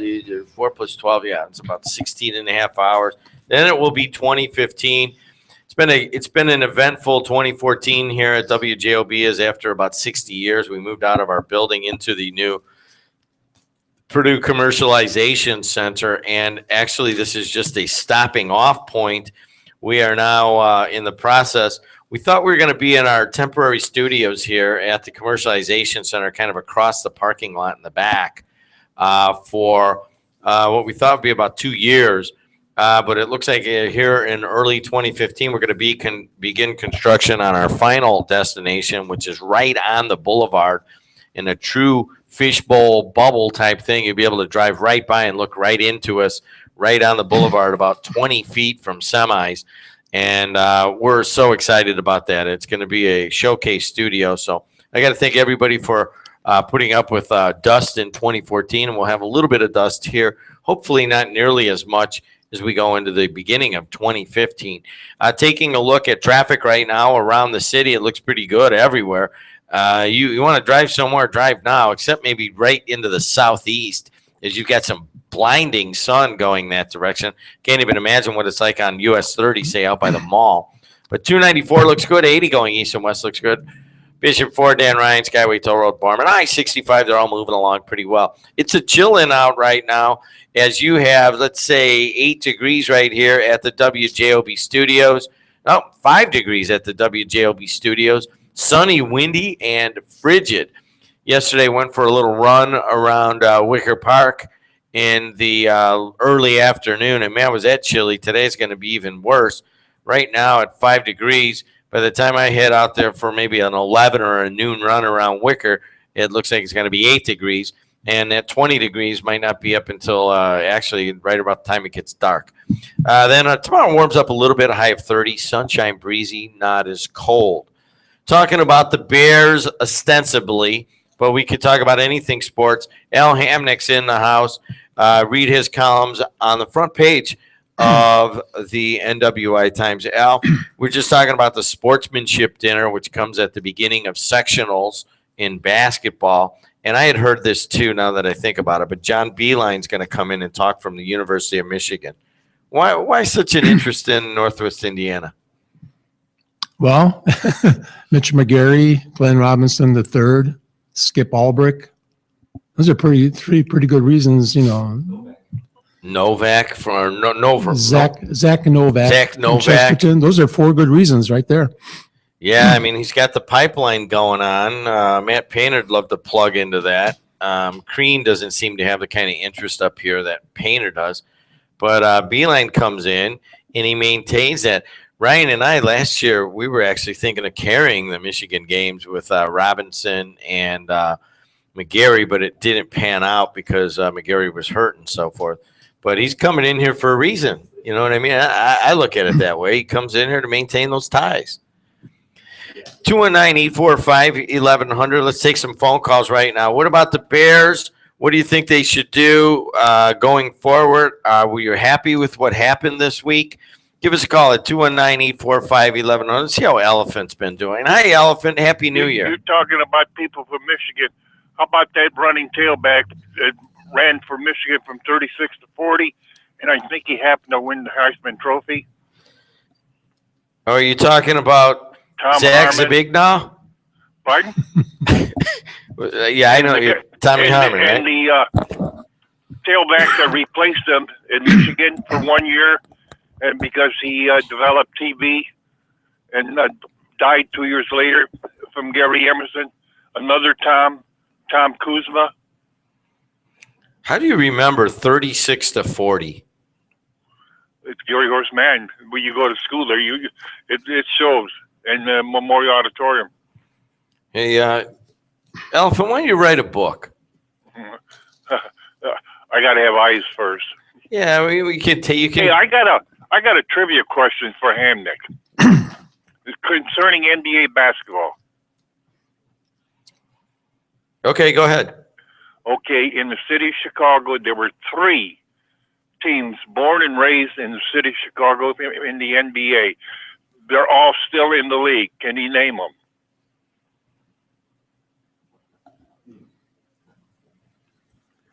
Well, you had the Chicago Zephyrs. I'll give you a hint on the first one. George Mikan. You're talking about players or teams? No, Minneapolis Lakers. That started where in they're at Chicago? now. You're talking about that started in Chicago, right? Yeah, I know. Chicago American Giants. Mm-hmm. They moved to Minneapolis when Mikan graduated from DePaul. So hold on a second. So you're saying that the Chicago Zephyrs, the Chicago American Giants, and the Chicago Bulls, is that what you're saying? No. Yeah. Where's the other second team? I don't know. What is it? Washington Wizards. What was that? What did that start out as? They started in Chicago Bulls. Really? And then the Bulls itself. A lot of these teams were named a particular name for like one season and then switched over. So it's not like they were their permanent fixtures in the league. Yeah. At one time, the league only had 8 6 teams, I believe. At one time, the league only had 6 teams. So they bounced around quite a bit as far as, folding, rebuilding, All right. starting over. Thanks a lot. We're going to talk about this. Thanks a lot, Elephant. adios. Happy New Year, buddy. Right, same to you. Okay. Hey, Noah, tell us what you got there.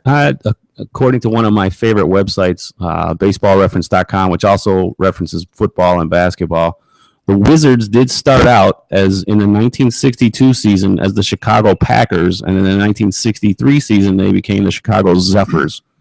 So, and then according to this, there was also a Chicago Stags from 1947 and 1950. So that sounds about right up Elephant's years. He's always talking about those years from 36 to 40 and 47 to 50. I remember, wasn't he the guy that called about the weather in 1950, like a week ago when we were talking about that?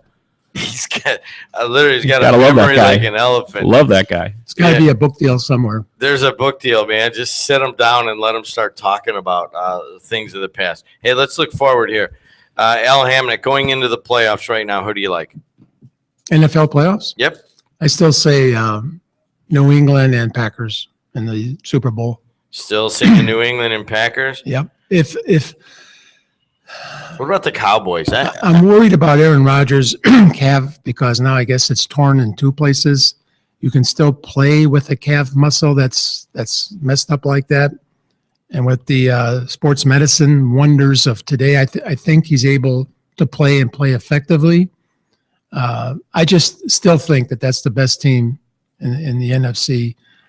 Seattle, I know, is really coming on defensively, but I still have to go with my Packers. All right, let's talk about how he hurt his calf, or at least got his leg stepped on.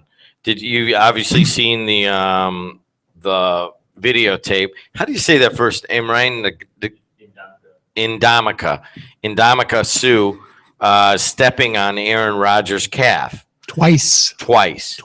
Now, are they saying that's how he did this to his calf? No, it was already done, but it aggravated it. A couple of weeks before that, I think it was on a Sunday night game that he messed it up, but he stayed in the game. Excuse me. In fact, he left the game for about a series and then came back in. But this happened twice this past weekend, and it was so obvious. And then he gets suspended a game. He files a petition, and he's allowed to play first playoff game, which to me makes no sense. I'm losing more and more respect for Roger Goodell. He just can't be consistent in his rulings.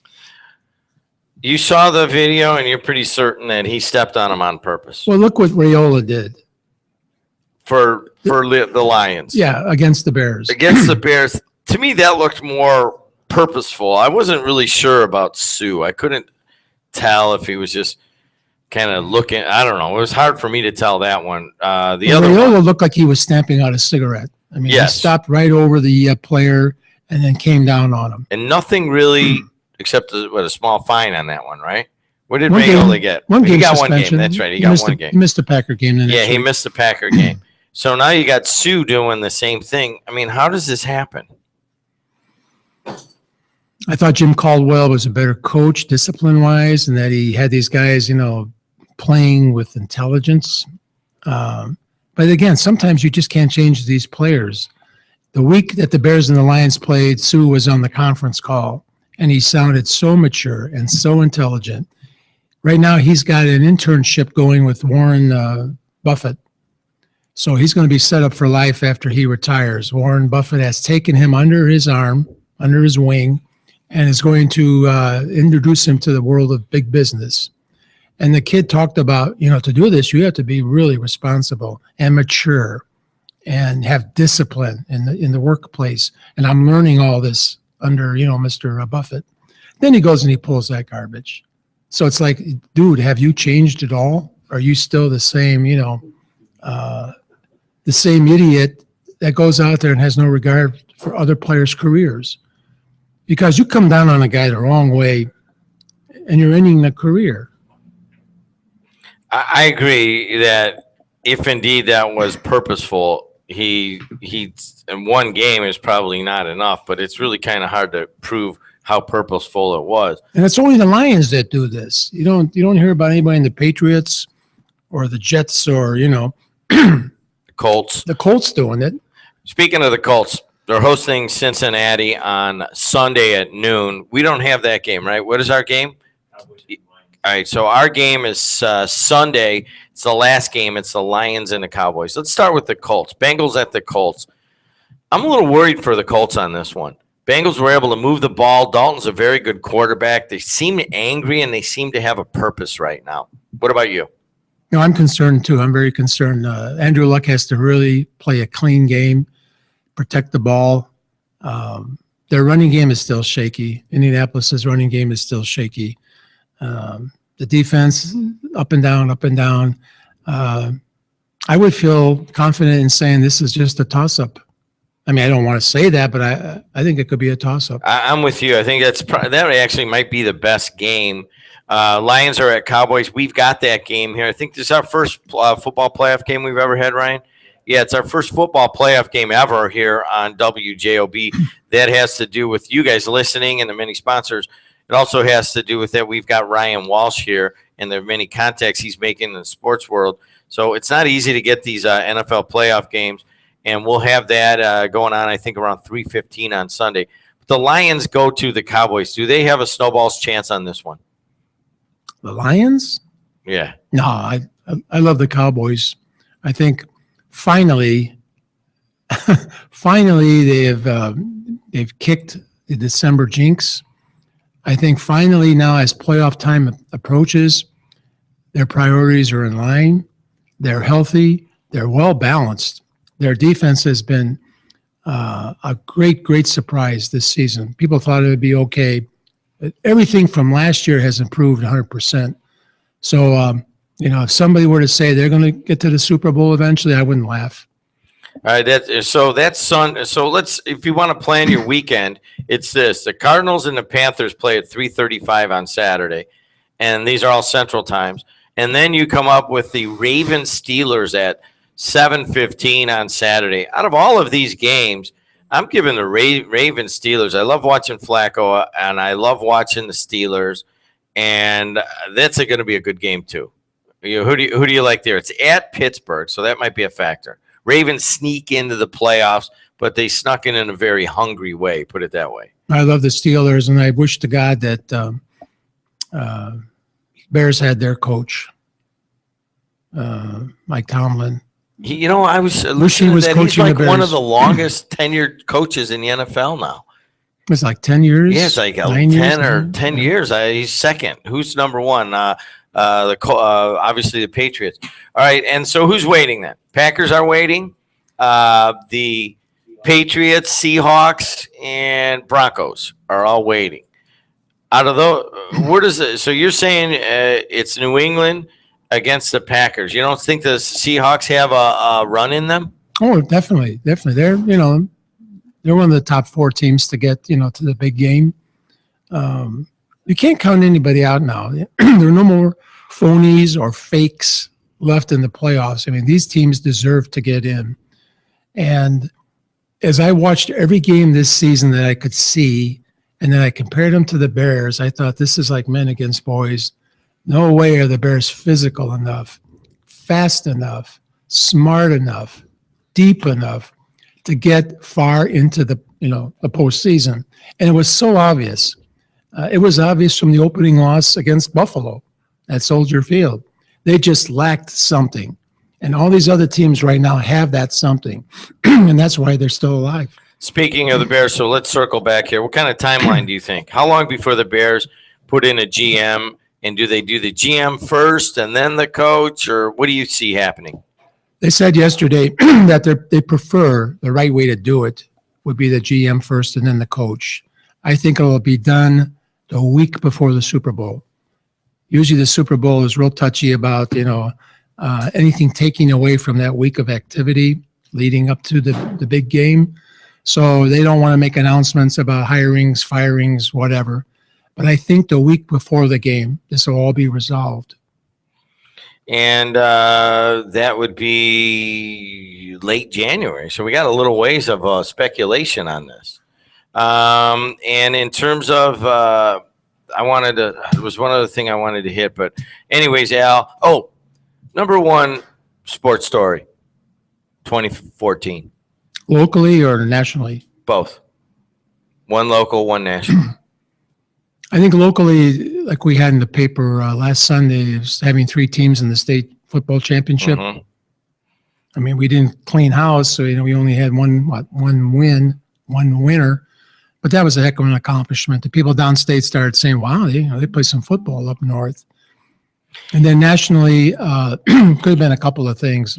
I personally liked, the Spurs winning the NBA title after what had happened to them the year before. But you had situations with the Cubs, the White Sox, the great turnarounds. I would put that right high at the list as well. And then, of course, your new studios. We don't even put that. That's a big local story. But I want to go back to the local. We had the kid in the other day, Joey Sparks, is that his name, from Hobart? And that is probably the best feel-good story of the year, where the kid from Hobart is battling cancer, and he donated his $1,000 that he won from an essay to Gary Westside so they can have new equipment. And then Ford Motor Company heard about it and then came and gave them all brand new equipment. To me, that's the top story. I mean, I had that kid in here, and it was just his determination. I mean, it's not a real good comment on what's going on in Gary that they don't have any pants for the kids to play football in, and the pads are the same pads these guys were wearing 20 years ago. But at least Westside's got 75 new sets of pads coming on that one. And nationally, I hate to say this, the Ray Rice story is as big as any other one. Well, don't forget, that was just the beginning of it all. You had, incidents in San Francisco. You had incidents in other cities with domestic abuse. I think what it did was it opened everybody's eyes to the fact that this is a problem and you better address it, because the image of the NFL is taking a beating. You see all these player commercials now where they come on and the players are in tears or shaking their heads. This can't go on. This can't be allowed. I'm hearing that it's still going on. And if you have a good enough buffer, a lot of these teams have a good enough buffer, and it's the guy's first incident, it's kind of swept under the carpet. So this wasn't the end to the whole problem. It could be we could be sitting here a year from now and saying it's still a big story. Could be one other study comes out from the University of Marquette, is coming out on the wires this morning.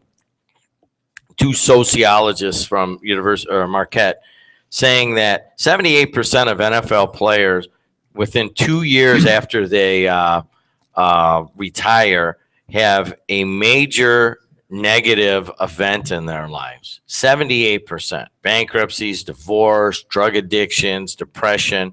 78% of those players within 2 years. Are you surprised at that? Oh, not at all. Not at all. They used to let us on the field with 2 minutes to go in the game at Soldier Field, and then the NFL said, no, you can't come down until the game is absolutely over with and the teams are leaving the field.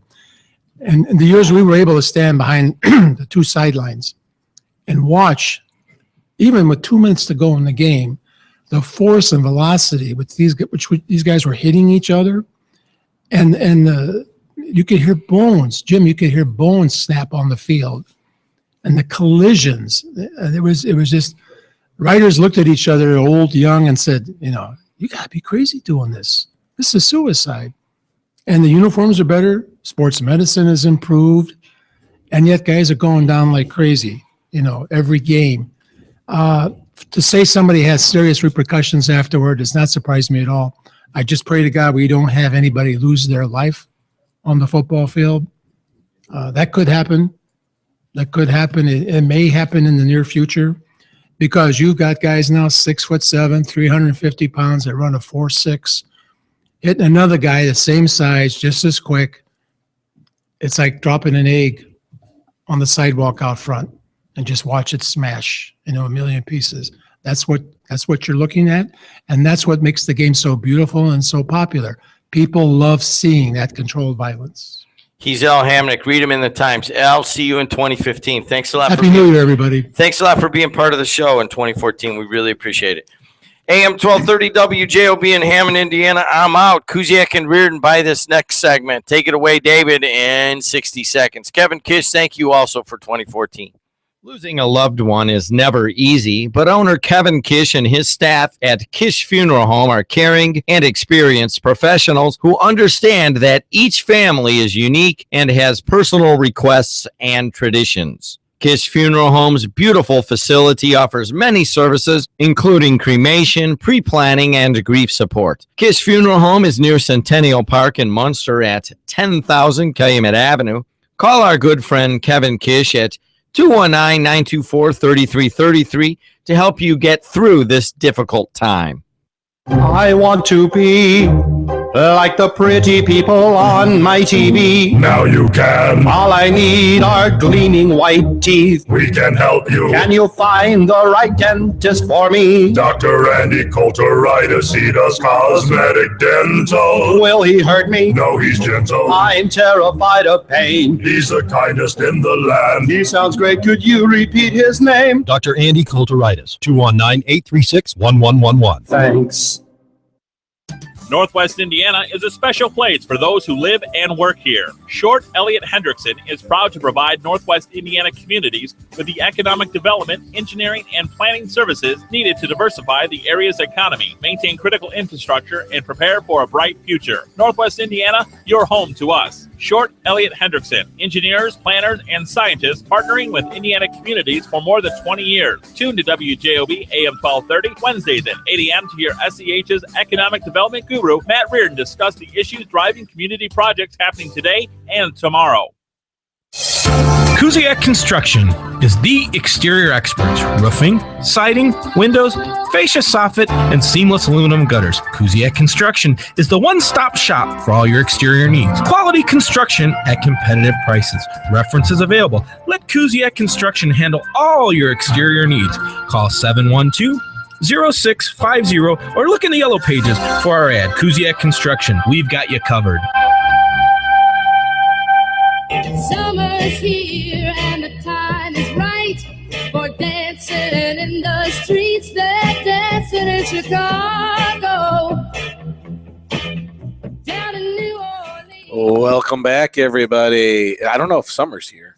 Whatever. I mean, it's 7 snow. degrees outside. We're going to break the record today if it doesn't snow. Is that what it is? Yes. And I needed that. I was listening to Jim yesterday with Verley and Michelle Quinn. I know all of them. They were talking about the polar vortex not being a topic. As a construction owner, it's number one on my topic of what happened last year. And any other business owner, nothing happened the first quarter of last year. We started off, we were $250,000 behind. Yeah, that's no good. Anyone that runs their own business, the polar vortex was the biggest deal. Supply houses were freaking out. Manufacturers were freaking out. I know that's my wrestling name. I know Polar Vortex. Yeah, I know an accountant that works with Subway. Even Subways, the places that do business every day, their numbers. People weren't even leaving. You don't leave your house. You weren't leaving your office if you went in. That was an enormous impact. But most people that are self-employed understood that because we saw no money coming. Literally, we started the season out $250,000 behind. Then you had to go see your banker. Well, we made it through, and then I appreciate our customers. The good year we had, we still rocked and rolled for 3 quarters, and we needed this December. Sometimes you got to make it up. This came the enormous challenge that all businesses had was to come out, and you know how numbers are, Matt. You're a numbers guy. Corporations don't want to hear about a polar vortex, do they? Really? Yeah. Oh well. Yeah. You guys signed a construction contract to have this done by April. They want Sorry. They want to hear about numbers and why you didn't do the numbers that were forecasted for the year because that's what the budget was. So, polar vortex. We needed December. The construction industry needed a good December, and we got it. So thank the Lord that happened. Yeah. And so we were able to kind of mitigate some of the problems that we had, and we're still doing our final numbers. We finished strong, and I want to thank all of our customers in this paid program by Kuziak Construction 923-3007. I want to give special thanks, as this is the last day of the year, for our customers who did work with us and gave us an opportunity to improve their homes. We truly appreciate it.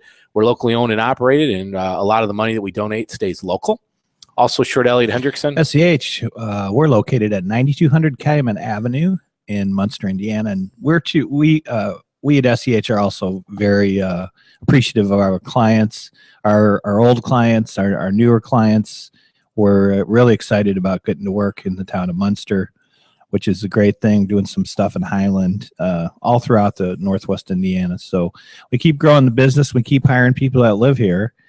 And that's the name of the game in economic development. Hire people, good wages, that live here, that go buy stuff, including roofs. And Matt, we truly appreciate all of our customers, but as we always say in the business, we appreciate our new customers. That's right. They come tomorrow, right? Indeed, tomorrow. So for all those people, 513-2500. That's leave a message. That's correct. And today is obviously what's the last day of the year, is it not? 31. It's 31, and we're looking forward to a better 2015, and that's how my philosophy is always. Everybody needs to chill out a little bit. You mean with the shootings? Yeah. Now we need to tamp that down. I'm going to start out my program like I have many a times. Stop shooting people. Yeah. It's pretty simple. There's 1,001 things to do. Let's take shooting people, make that 1,002. Yeah, let's put that on the list. Maybe let's put that at the bottom top. of the list. Let's try to put it closer to the top of stop shooting. Or how about when you think about shooting? Yeah, don't. Let's do, why don't take a walk around the block? Yeah. Go bowling. Shoot yourself in the leg first and then go. Yeah. Hey, why don't we do that one? When you're thinking about shooting someone else, shoot yourself first. In the leg. Do us all a favor. Don't kill yourself. Do us all a favor. Maybe in the foot. No, if you're ready to shoot someone, I'd say you shoot right smack in the middle of the heart. Yeah, that's pretty silly. I agree. But then again, most of those people that are shooting people aren't the wisest people in the world anyway. So, I mean, yeah. I was thinking about this yesterday, and I've been really, really upset with the garbage that's been going on, and it's kind of been my mantra to talk about it of not punching down. I was having this conversation with my daughters over the break about setting high standards, not punching down, not rolling around in the mud. What's the old saying? If you roll around with pigs, you get muddy. Mm-hmm. Set our standards high. And as we talk about what our goals for the 2000 New Year should be, I think we should talk about that. Not only regionally in your own community. What is it? Here's what you should be asking yourself right now in this time of reflection of how your 2014 went, Matt. How did it go? And you should always spend a little bit of time on what you did in the past. You should spend an enormous amount of time on what's going on today. And you should spend the majority of your time on what's going to happen tomorrow. Mm-hmm. Okay. So I ask you, what is your goals for 2015? Personally, from a family standpoint, from a business standpoint, and from a community standpoint, what are your goals? I would surmise if you don't have a goal, then you're going to mire in negativity. Yep.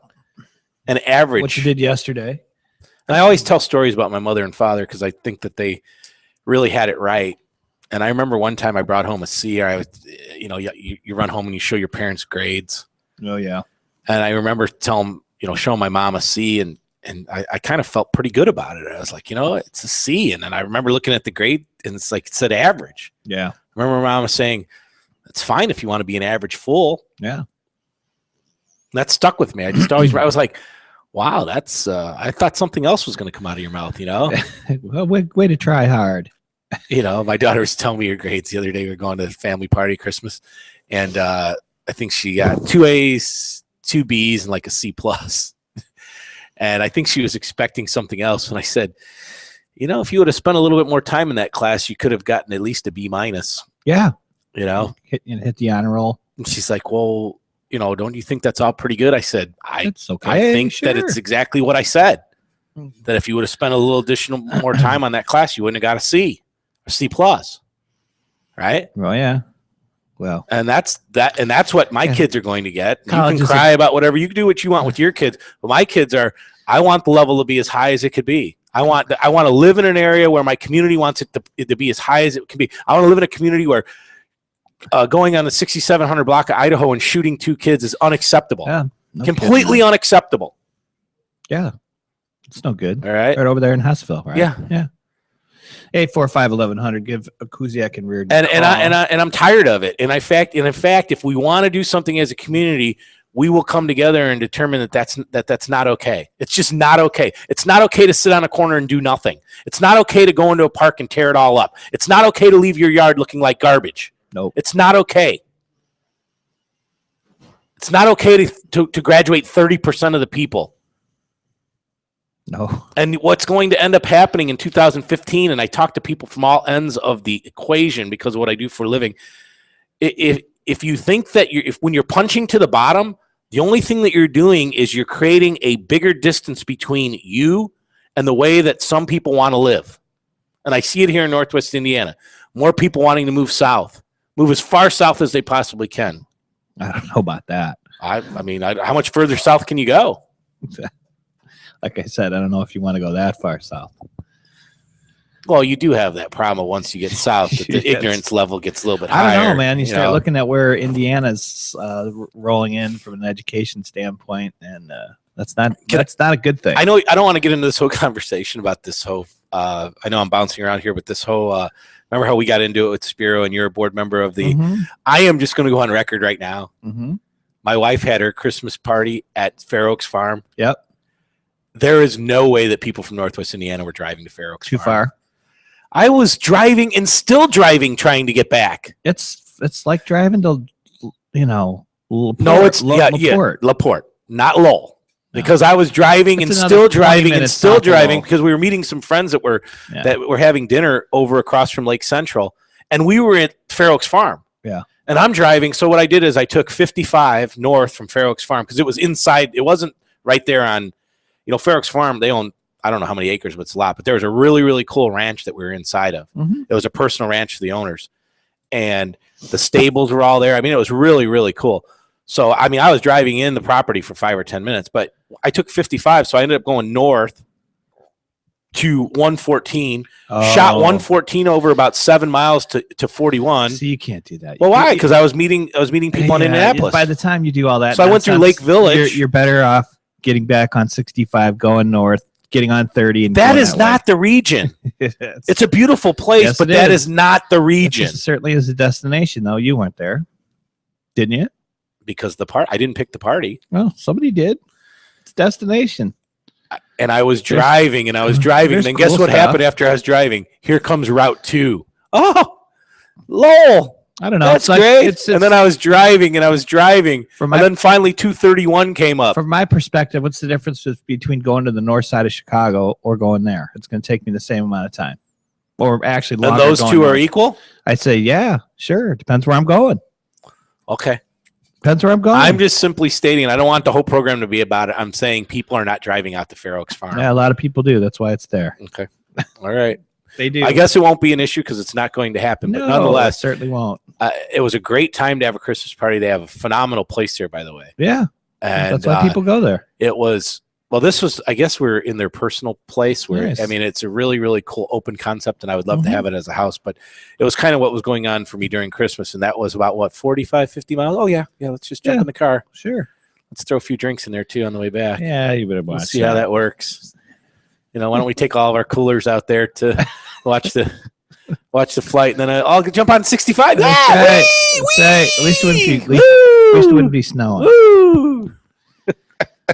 Anyway, what do you say about this year, Matt? If you had to ramp up 2014, this is what is it? It's has to be our 7th year on the radio. Yeah, from a business standpoint, I'll say that there was a certainly an uptick in the private sector investment going on, which then creates more tax dollars, which then allows the jurisdictions to use those dollars to build roads, streets, all that other stuff. And so that started going the other way. I mean, you look at this place, you see somebody decided to make an investment here. That's good. You see the projects that are going on in Hammond.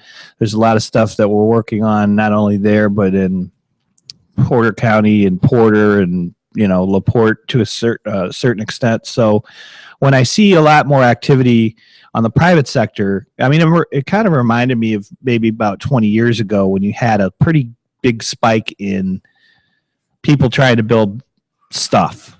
And you think that goes over into 2015? I mean, I was very optimistic about 2014, and we had a really, really good year. And again, as I started the program out by saying the polar vortex, I listened, Jimmy, yesterday to you and the girls, and I had to just disagree with.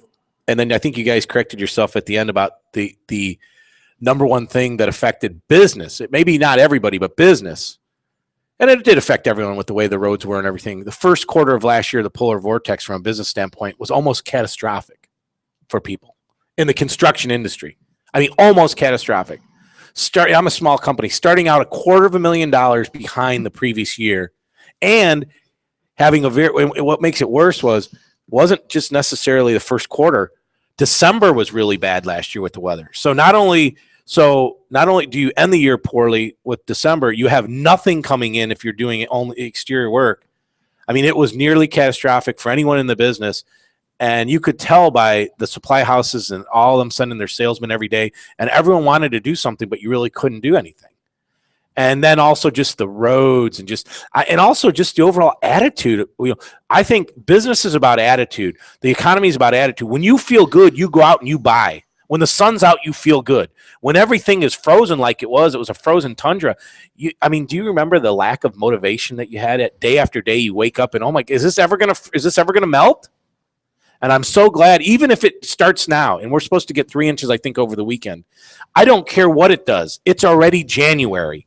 Yeah. So the most that's going to happen is we're going to have a bad 60 days. And I can live with that. That's where we are in the region. But to live with the bad December, I mean, normally, if you look back at history of winters, even in our field, it'll be bad, and then you'll get a front that comes in and everything melts off, and you have 3 or 4 days of 34, 35. You can get out there, do a little something, get outside, get out of the house. Well, you could not do that last year. So I think that was the number one story of last year. And you could tell just that it was an anomaly, because look where we're at now. We're already into December 1st, and people are still working. I mean, today is not a workable day outside, but we basically worked all the way up. So I'm extremely happy that happened on a business standpoint. And I know your company deals with a lot of projects. It makes a difference. Hey, by the way, Jim Diedlow here. You're listening to Kuziak and Reardon on their paid show, but I just I got to head out. I don't have heat, by the way, at in your my house. Yeah, 49 degrees. What you call Timmy Peters? Yeah, he's on his way over, so I'm gonna go over. You think you're the only one, Jim, when it's -7? It doesn't matter. He's coming to my house first. Yeah, I got it. So there you have it. This is how it's gonna be, Peters. But Peters will be over. But I want to thank you guys for another year of being part and supporting WJOB. These guys write me a check every week and promote their businesses and talk about stuff. And quite frankly, Wednesday's a real good day because I get to get out of here and get stuff done like heat. But I wanted to thank you guys on the air for being. I know it. We've been here 10.5 years, and both of you guys have been here for 10.5 years basically with me. So thanks a lot. I appreciate it. Man. Happy New Year, Jimmy. And Matt and I, this program started out of an offshoot of hanging out with Jimmy and coming on the air. The guy owns the radio station. And and actually the Friday, was it a Friday morning we used to do it, or Friday afternoon? Whatever it was called the round table. Yeah. I want to say it was Friday afternoon. Because there actually was a round table in there. Yeah, there was. In the old studio. And we would get, I think what it came to is that a lot of people that I talked to, and Matt, and you can call in 845, excuse me, 1100. I'm battling a little bit of cold here. That a lot of people feel the same way, and this is 10 years ago, and we probably started the round table maybe 8 years ago, and it all stemmed from, and I don't want to bore people with the HOTAXes, taxes, but that's when that HOTAX debacle was ready to come about. And remember, people's taxes, they brought in this outside firm, yada, yada, yada, but then people didn't pay their tax, or they paid 50% of their anticipated taxes, and then when people got hammered the next year, they ended up having to pay like 150%, and it shifted all over the place, and people in the north that used to pay $300-400 started paying $3,000-4,000. Then they had to pay the extra money. People were losing their home. I mean, it was a really bad scene. And yourself was one of you and Dan Repay and guys that deal with that every day were saying, hey, when you saw this legislation coming through, you're like, this is really going to affect. It's going to affect the future of Northwest Indiana, and it has. I was listening yesterday as Verley was on with Jim, and they were talking about the McDermott Hinojosa deal and how they think McDermott's going to win because he's been in for 12 years. He's got this machine going on. I just want to let people know that that's inaccurate. That if you've been a mayor over the last 12 years, your budgets have shrunk. The cities have laid off through attrition and other means many hundreds of workers because of the 1, 2, 3. If you look at the budgets of those communities in the northern part, they're down by tens of millions of dollars. Lake County's down by tens of millions of dollars. And I'm not saying that they chose to do that. It was the effect of all that tax legislation. There was also some parts of that, Dave, that you have to decide what you're going to cut righteously. So when you start looking at the sheer volume of employment in certain places in different cities and compare those to other states, which is what we do often, and whether it's about a planning job or site selection location stuff, you look at that and you say, well, why do you have 1,000 workers and they have 100? Sure. And what I'm saying is, I'm not saying that you're right or wrong. What I'm saying is this, that it's not been good to be a mayor in the last 10 years. They've had to work very diligently at cutting and working within the budget because the revenue streams were reduced significantly. Okay. So it's inaccurate to state that you have your whole, what's it called in Chicago, the patronage thing, that's been cut. And if you look at what's happened, typically when you've been a mayor for 12 years, every time you make a decision, even if 60% of the people are with you, those 40%, they start getting together against you. So to win after 12 years is normally the witching hour. Look what happened to Besenik. She started. It seems to me that's like the death of 1,000 cuts is when you get to that. But I don't think you're gonna. I think you'll see a spirited race. I don't think that. I think Tom's going to win. So do I. Because of the direction of Hammond. I think people like the fact that he's a big thinker. Big things are going on. And here's the thing, and I've been involved with politics a long time as we go into this political season, and we've done election night coverage here many of years, and we're right around the corner from municipal races, and those tend to get more people out of their homes than state races or even general elections. That if you're going to unseat a mayor, there's a groundswell, and you feel it in the streets. You see it. And if you're a challenger, you have to have a platform that people want to get behind. And you saw that when Mayor Snedeker beat, I was telling you, because you knew the situation. I was driving out there all the time. I'm like, man, it looks like there's a groundswell for Snedeker. And, he handily defeated her. Yep. When McDermott beat Delo 12 years ago, you could feel the groundswell. You could feel it. And he had a couple, his platform. He had the whole thing about we spent too much money on the golf course, this or that. You have to have something. If you're running right now in Hammond, in order to win on that level, you certainly have to have a platform of what you're going to do. And it's supposed to be better than and here's the thing that's really difficult if you're a councilman in this race. So if everything was so wrong for all these years, where was your vote against it? What were you doing? Yeah, what were you doing? For 12 years. You've been on the council the same amount of time. So what have you been doing? It's really difficult for, normally it's an outsider coming in because it's easier. They didn't have to take a stance on something. So, I mean, just like what I see in East Chicago right now, you've got Mayor Copeland and you have Mary Morris Leonard. Well, I know both of them, and, I've known them in the political world for a long time. Right now, there's all the people that got let go during the Copeland administration are all together, and they're supporting Mary Morris Leonard against Mayor Copeland. But what's your platform? She's not Copeland. Yeah, we got let go because he cut jobs. Because he balanced the budget. Because he balanced the budget and he got rid of us, that we all got together and we're going against Copeland. So you can't, it's on a municipal level, it's difficult to win unless something drastically is wrong, or you have some ideas to do something better, more efficiently and effectively that has a direct benefit to the rooftops. All right. Do you see that happening in Hammond right now? What?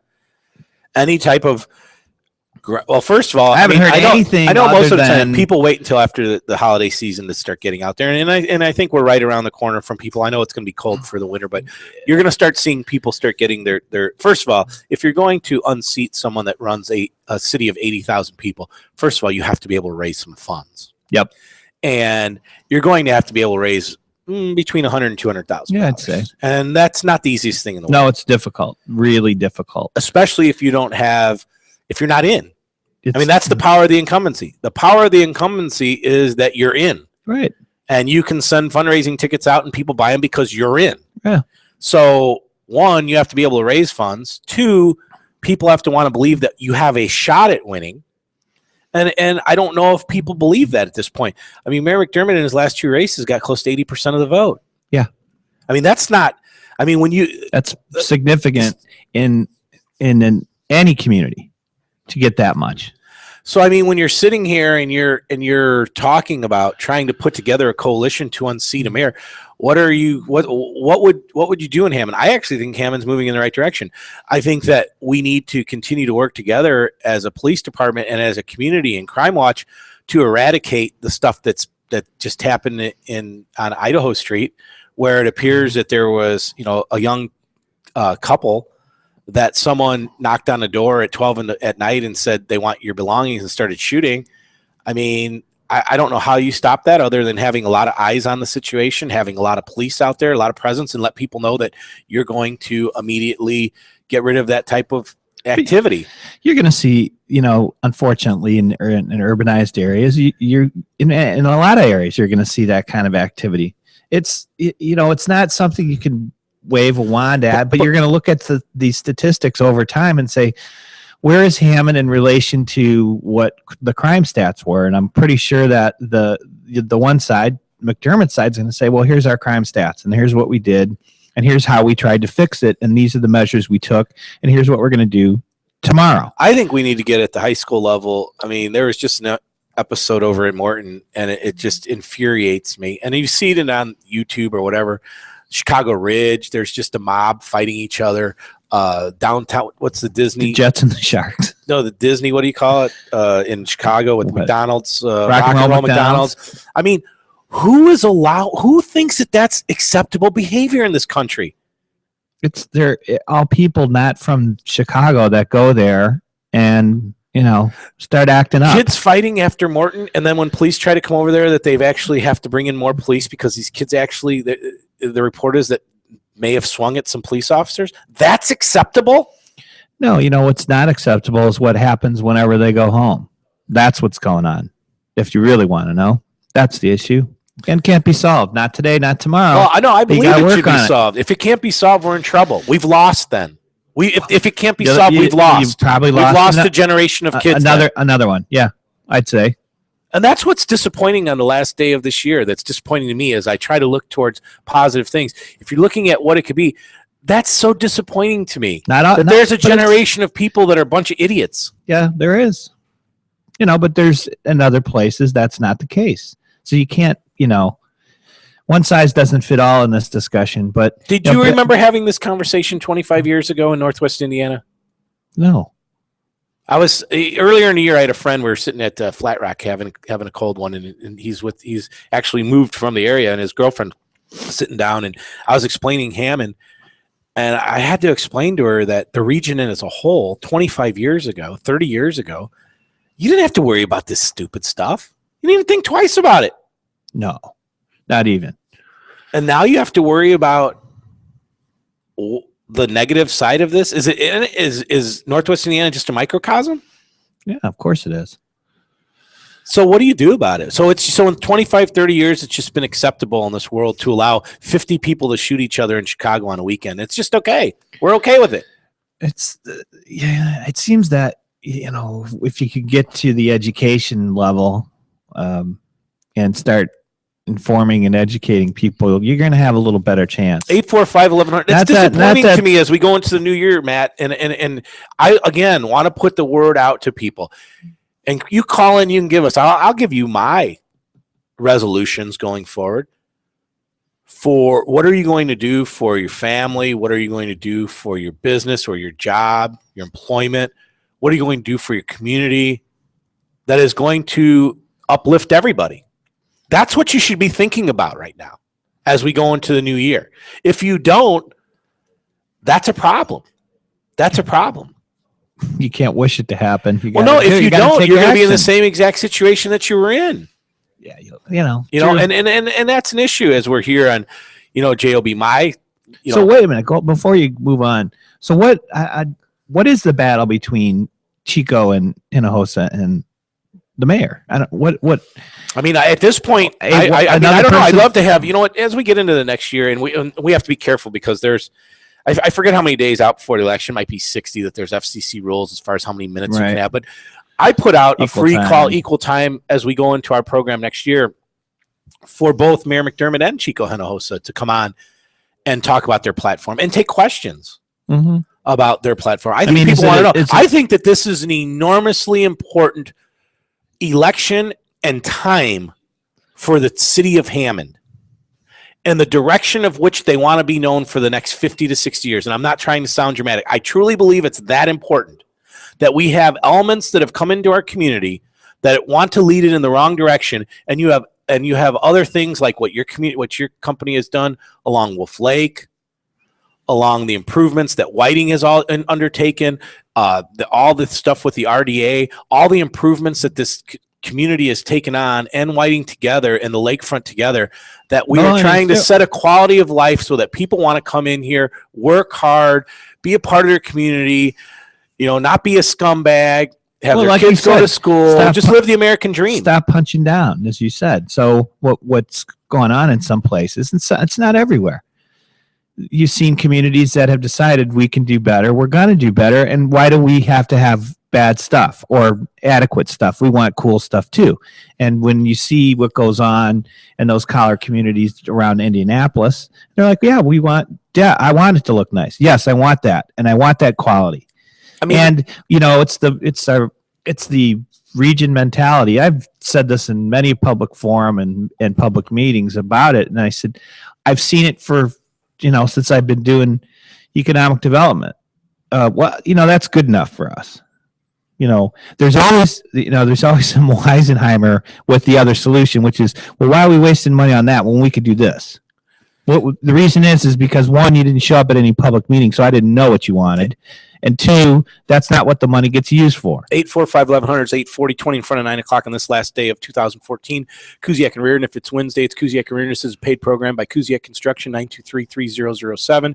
Roofing, fascia, soffit, siding, blown-in insulation. Give us a call. We've got a special on high-efficiency windows throughout the January and February season. Also, Short Elliott Hendrickson. SCH, 9200 Calumet Avenue. If you want a job done in Indiana, hire a firm from Indiana. Give me a call. 219-513-2500. We're talking a little bit about how 2014 went in. What's your psyche as we go into the new year of 2015?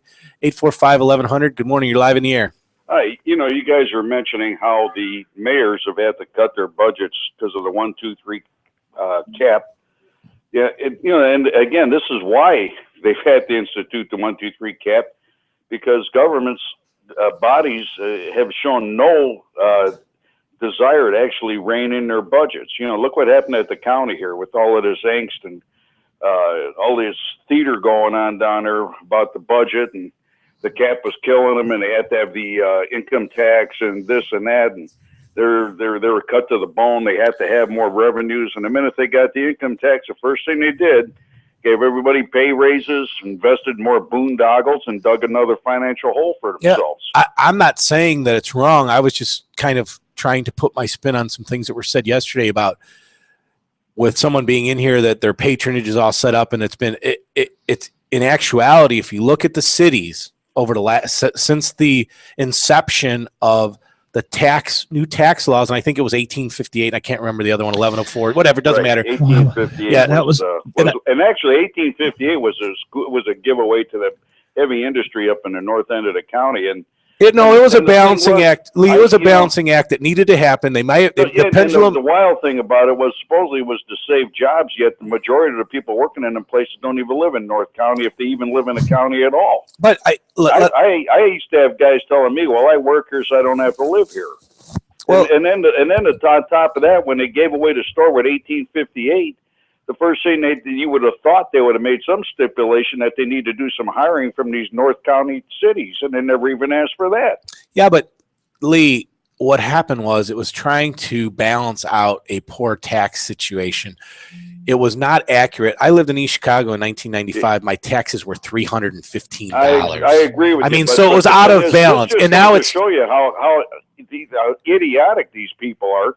That they go from $300 to $5,000. That tells me that these people have no clue of what they're doing. How they waited. This is what had they waited until the property tax caps were put in place, the four industries up there would never have gotten that deal. Well, I remember Ever. when BP was taking over. BP took over Amoco. We had corporate come in and tell us point blank.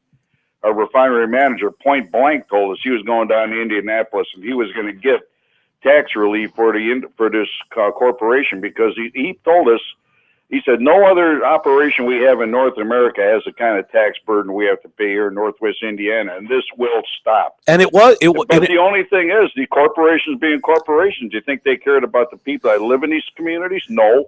All they cared about was their bottom line. So Shareholder. they got relief for themselves, people be damned. And that's just the way it is. And I know, Lee, that's clout, it's cronyism. Yeah.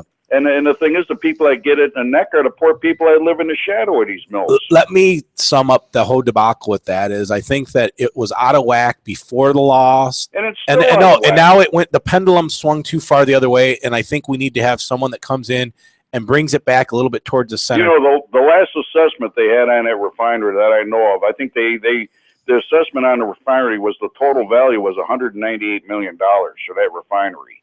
Now they've invested something like $5 billion. How do you invest $5 billion into a facility that's worth $198 million? Well, evidently they used money to generate the gasoline, again, this burning goes on it. again and again and again in Northwest Indiana. if we the didn't- thing with the Klein Avenue Bridge, that they can't find a contract on that. They can't find a contract period, let alone any language stating how long that bridge should have lasted. I'm only going to say, come on, anybody that, unless you're a complete rube, knows what's going on around here. yep, the situation. If we didn't have that expansion, the 2008 market, the way it went down, Northwest Indiana would have really that lessened the blow of the world recession. If you ask me, I tell you what, who it helped was the 6,000 people that don't live anywhere near here that came here, rented housing for a couple years, and utilized this local spent the money. services and Spent the money some local money. though. They spent some money. They're, Look at- go- all they're you gotta- gone now. Yeah, but all you have to do is go to all the restaurants along 119th.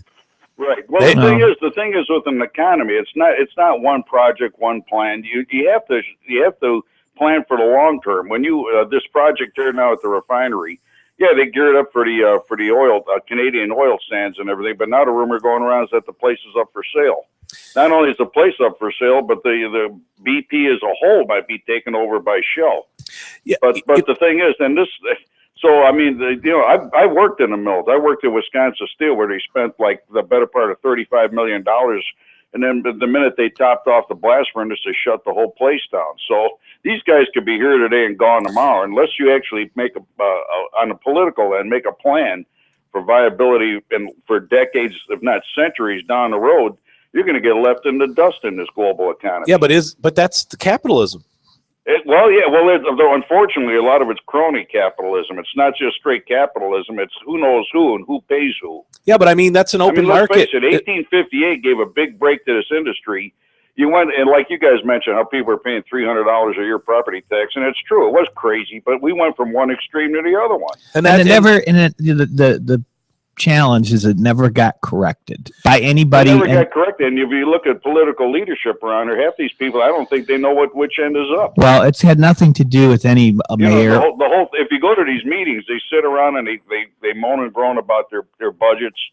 They all. There's never enough money. I mean, there's never. I don't care if you threw $1,000 bills at these guys. There's just never enough. And they always have to have more, and they always come up with some boondoggle like this train to no place that nobody wants, and they just keep digging a bigger and bigger hole. Hey, you're talking to Matt Reardon at SCH. There's always got to be a project, right, Matt? There is. You got to keep building stuff. Well, that's why people get into politics for the graft and the overruns and the gravy on the side. And let's face it. Yeah, but Lee, if you look back at this country, if Eisenhower in his administration didn't say that we needed to build all the roads throughout this country, what would the United States look like? Right, and there are. We'd have a bunch of trains. You don't have that. Look like you Europe. have development. You need smart development, and you need good leaders that know what they're doing and are not corrupt.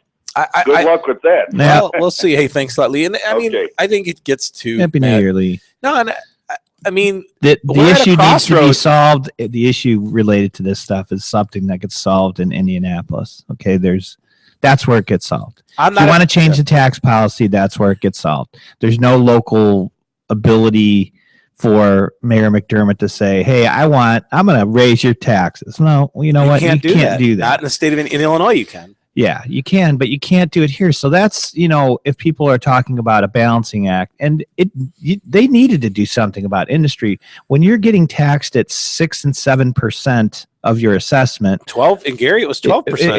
It got up almost that high. There was a reduction related to, I don't know, some magical formula that somebody came up with.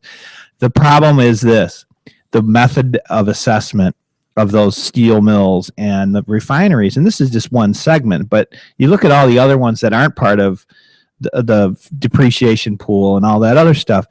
Look, it's just not being done correctly. When you go to buy a house, what the bank looks at what's the value of the house and how much money do you make and can you pay me back? You got to. Your mortgage can't be more than 28% of what your income. So now I'm going to buy a Kuziak Construction, and all they want to know is, how much money did Kuziak Construction make? They made $1. None. We lost. We lost all kind of money. How much money? So when I go to the bank, I have a different discussion. It's not what's the building that Dave owns. I mean, that's part of it, but it's back to the income side of valuation. We don't do that here, and it's ridiculous. And again, that's what you do for a living, and that's what when companies come in. I don't want to that's getting in the weeds on discussion here. I'm just talking about what it is that we need to have that is going to bring a positive 2015 to Northwest Indiana. 845-1100. You're live on the air. Kuziak and Reardon, last show of the year. It's the last show of the year for JOB as they do different radio. Oh, it's not? Oh, Inside. Oh, okay. You're on right after us. I'm sorry. Ryan's on at noon. Normally it's a Thursday. Is today Thursday? Wednesday, man. Oh, we're on a Wednesday. What? I don't know what day it is anymore. No, you don't. Good morning. You're live in the air. Happy New Year, brothers. Hey, man. Hey, it's always nice to hear an old voice like Mike. Mike, you've been there for many of our years, and an individual that understands what's going on in the region. Are you optimistic about the region going into the year 2015? Oh, yeah. But I just want to say 1858 and 1902 had nothing to do with the mayor of the city of Hammond. Question to both of you gentlemen.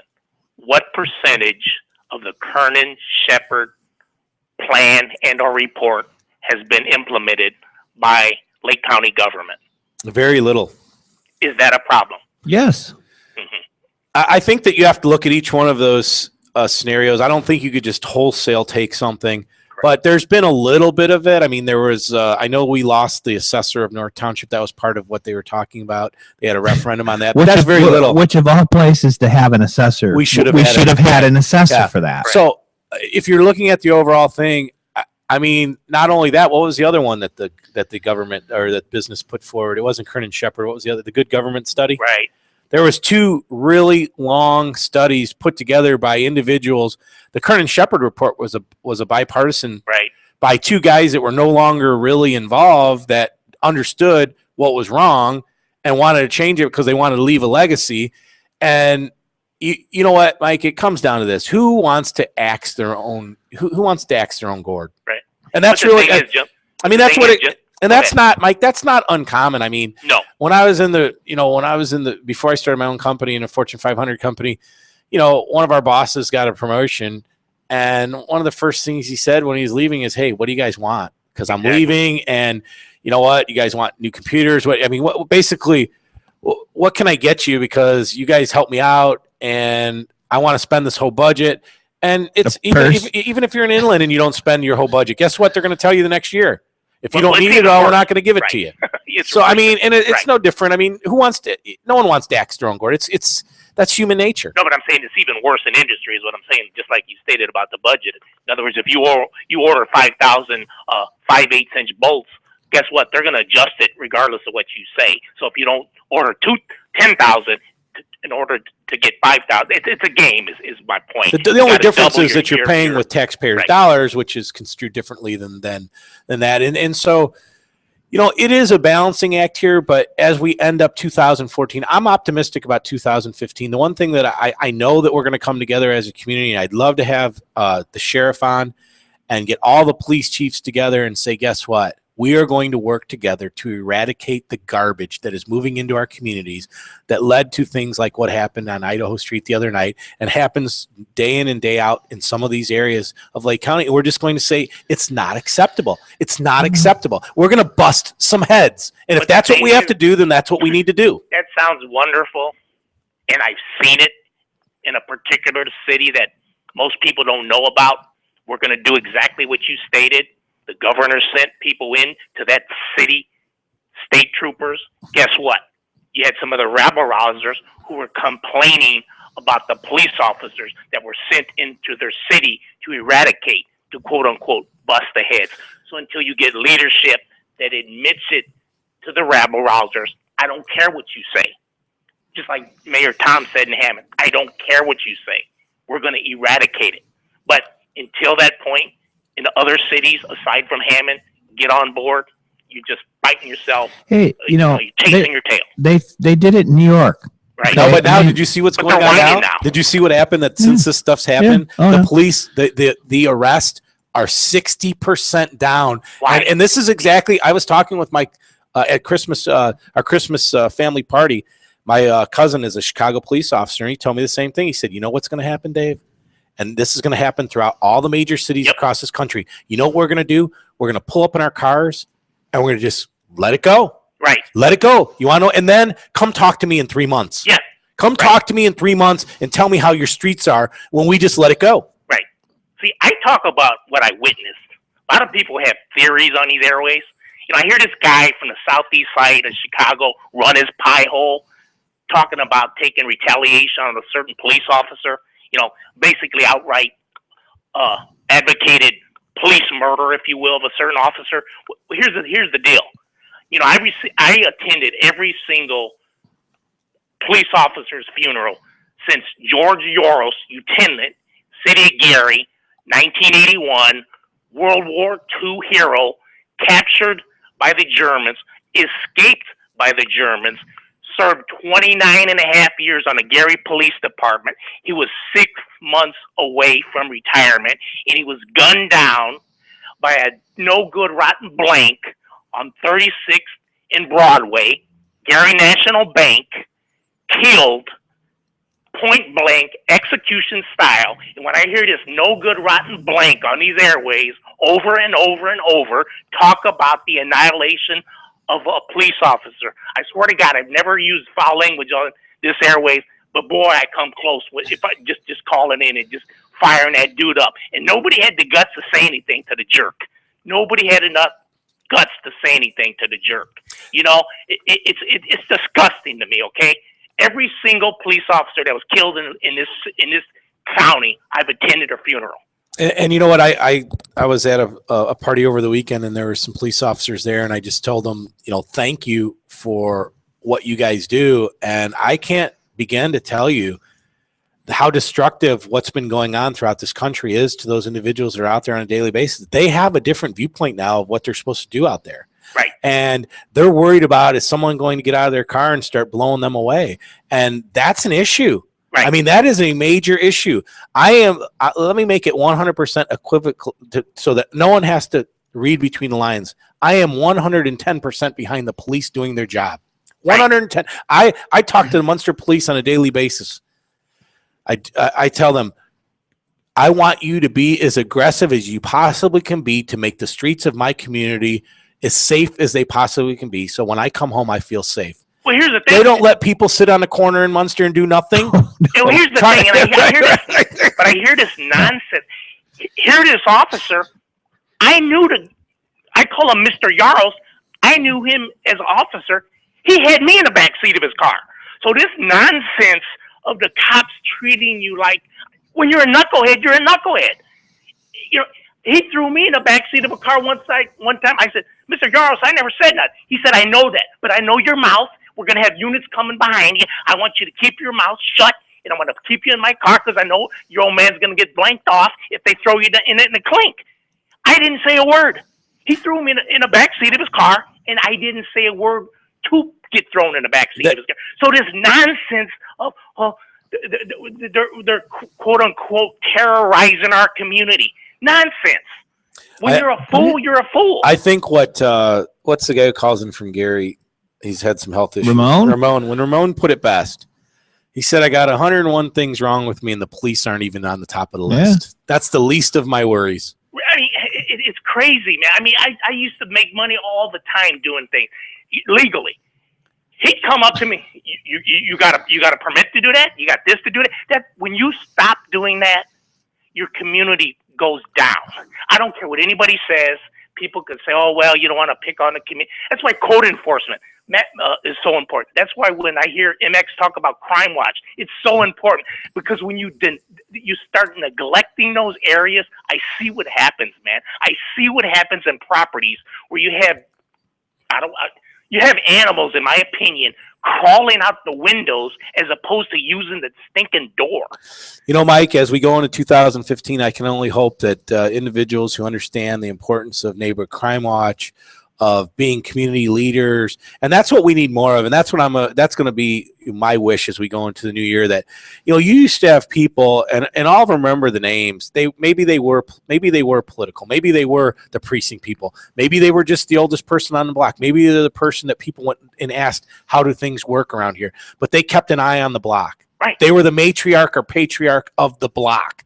We need that to come about more. We need to come together more as a community, because I'll tell you what, there's a lot of fine people that live right around the corner from where I'm at right here, and they're tired of it. Mm-hmm. They're just tired of it. I mean, I've had this conversation 10 times in the last 2 months. They're tired of the BS. They're tired of worrying about if their stuff's going to be there when they leave to go to the store and come back, see if someone busted in their home or if someone's following them home or all this garbage. And we're getting to a tipping point, and I'm not saying it's going to happen in our lifetime, but we're getting to the tipping point where something's going to happen, and those people that are for law and order are going to be fighting against those people who are against. It's got to happen. It's got to happen, especially those communities north of the Little Calumet River. You know, I could sit here in my quote-unquote starter castle, like Jed always says, and he's true. Yeah, I'm a starter castle. Guess what? I could talk about the issues all day long. You guys are both in Munster. You could talk about the Northern Lake County issues all day long. But guess what? Until the people north of the Little Calumet River handle their business, which I do believe 2 of those cities are handling their business, okay? Point blank. 2 of those cities are handling their business. One additional community I have questions of, but I never hear the criticisms on these airways too much about the city just a little east of you. I hear excuses. That's what I hear. And one final point, and I'm going to get off here. How are the tamales at 149th and Homerly? Oh, we tore them up. Those are good. What's the name of that place? La Chiquita. I went there, and you know what? Our family has a little bit on my Mexican side. There's my aunt loves the ones on Indianapolis, La Chiquita on Indianapolis, and I like the ones on 149th. And there is a little bit of a difference in the amount of masa and how it's made. And Tomat, 53rd year, brother. What's that? Spaghetti supper. Oh, yeah. You got it. I've been meaning to tell you that, brother. Yeah. Mama would have been proud, brother. Indeed. Thanks, sir. All right, man. Mike. Thanks. And as we close up, I mean, those are the things that you talk about. Your mother started that 53 years ago at St. Mary's in Crown Town because we needed some money because, well, it's a Catholic school and we needed to go buy air conditioning and cars for everybody. Sure. Yeah, right. Right. That's what it went to, right? We needed to replace the tiles that were missing in the gym is more like it. Yeah. And, you know, I look at things like that as my dad always used to tell me, leave it better than you got it. Mm-hmm. And I think that that's something that when you talk to people, when you're in private school, they know exactly what that means. Mm-hmm. Private schools are what they are because of the religious element of what goes on in there. I don't care what kind of it is. And part of the religious element is that you are a part of the community and you are to do. And so your experience, and I've had experience at St. Thomas More twice as a student and as a parent, and Bishop Knoll twice as a student and a parent, that the whole experience is based on, you're always going to have your faculty and your teaching staff. Yeah. But the whole experience is based on the volunteer work of the parents. I mean, it just makes it what it is. And that's not to say what makes it a little special. Well, that's not to say that's not, in some public schools that doesn't go on. You can pick them out. You know where they're at where that happens. And I'm not saying it doesn't happen. I could tell you when I drive through Munster, I could tell you what night is student teacher night. Oh yeah, because at 7 o'clock you can't get barely down. drive by Elliott or Wilbur Wright or Can't any go of those down schools Columbia Avenue because full. it's packed. So, but my point as we conclude our program here, the last one of 2014, in looking at what I think, where we're at, I've been saying this a lot. Where were you yesterday? Where are you at today? Where you want to be tomorrow? I'm one of those people at age 46 that wants to see the region be the best that it can be. I want to be a part of it. I think I'm a part of it. I'm going to continue to be a part of it. I want to be a significant part of it, whether that be an elected official, whether it be never. I actually used to say that I would never run for office again. I'm not saying that anymore. Uh-oh. No, I'm just saying, I'm not saying I'm going to run tomorrow, but I'm not taking that off the table. I'm not taking whatever significant role that we need to move this area forward to make it happen. I think together, I think the leadership is there. I think we need to put the team together and make it happen. I see a lot of good things, and I think the things that we need to work on are exactly what we were talking about. I believe you're right. The leadership is there. I believe with the higher level of communication, and when I say higher, I don't mean that people are talking down at others. I mean that you have cell phones and media and computers, and you can get a message out a lot more efficiently than before. So you have that opportunity to do that. But the other part about, leaders and elected officials is everything is so punitive when you're that elected official. And there's a segment of the population that would be excellent that choose not to because of that. So where they would volunteer or for whatever the pay is, it doesn't matter. They won't do it. I mean, you've talked to people. I've talked to people. I've been talked to by people. It's like, no. People are, and it's 9:05, so we're going to be closing up here. And this has been a paid program by Kuziak Construction, 923-3007. Please give us a call. Roofing, fascia, soffit site, and this time of year, blown-in insulation as well as high-efficiency windows. Short Elliott Hendrickson. SCH 9200 Cabot Avenue. You know where we're at, that big new-looking building across from that big new hospital building. Give me a call, 219-513-2500. Happy New Year to all the Reardons out there. There's lots of you. And Happy New Year to you and your family. You guys going to go get some food at Spike's, are you? Yeah, we're going to do some Spike's thing tonight. I'm going to try to be home by 11. I'm going to be home by 12 afternoon. I would like to be toasting. I would like to be having a toast with my wife at 11:30. Yeah. I know 2 of the last 3 years I didn't make it to 12 o'clock. I was sleeping already. Oh, yeah. And it's just, it's kind of an amateur night for all those people. Been there, done that. So it's just like, it is what it is, but hopefully everyone has a safe one. Yeah. And remember, if you're going to go out there and tip a few, have someone drive you. Make those plans, especially if you're going in that direction. And as we close this program, I just want people to really think about what it is that you want for your 2015. 1, for your family. 2, for your personal financial goals, whether it be your job, whether it be your business. And 3, together, please make a goal for what you're going to do for your community. And I think if we all do that, and I don't want to sound like this is unicorn land, but I truly believe this, that if enough people do that and think about this, then what happens is that we have a positive outcome. It's never going to be 100%, Matt, but when you're talking about moving forward in the right direction. There's people that take the time to do it. That in our area, there's, people talk about Munster, this and that. There is a crime watch there. There is one. The lady sends a thing out every week. So it's not like no one's paying attention. I could tell you if you are in the business of breaking the law and robbing people, I will tell you this, that if you think that you're going to be able to sit in a car on a street in Munster, you're going in the wrong direction. I've because called the cops numerous times. And I don't know, there's some dude parked out in front of my house. I don't know who it is, and I don't know where they're going. And within 2 minutes, woo! Hey, what are you doing here? Hey, what's going on? And I want to live in a community like that. So let's uplift all of each other as we go into the year 2015. Jimmy said we've been here for 10.5 years. I started doing some sports a little bit longer than that, so it's been 11 years. I've been privileged to talk to you. I love Lake County. I love where I'm from. I don't want to move. I choose to uplift this area, but make it abundantly clear. We will set high standards, move forward, and not punch down. And I will definitely call it out when people are setting a lower standard and punching down. I will continue to do that in the year 2015. We've been pretty good about doing that. And I will call you out and then give you free time to tell you that you're not punching down. On that, hopefully everyone has a great new year and that we all move forward for Northwest Indiana to be as good as it can be, man. Hey, Dave, Happy New Year to all our listeners for the year of good stuff. We had a lot of good banter back and forth, which makes it entertaining. And it is a good time to sit here. And I've heard from many of the people that listen to us, they tell me all the time, it sounds like you guys are actually having fun. And I said, well, we are. We're having fun, and we'll continue to do this. I think this is our 7th year of doing this, something like that.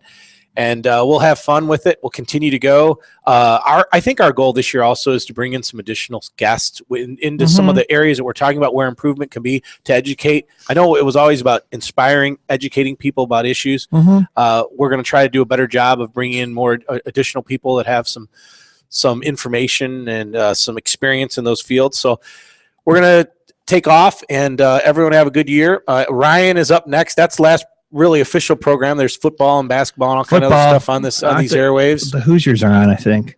Are they any good this year? I haven't watched. The Hoosiers are going to score 110 points and give up 111.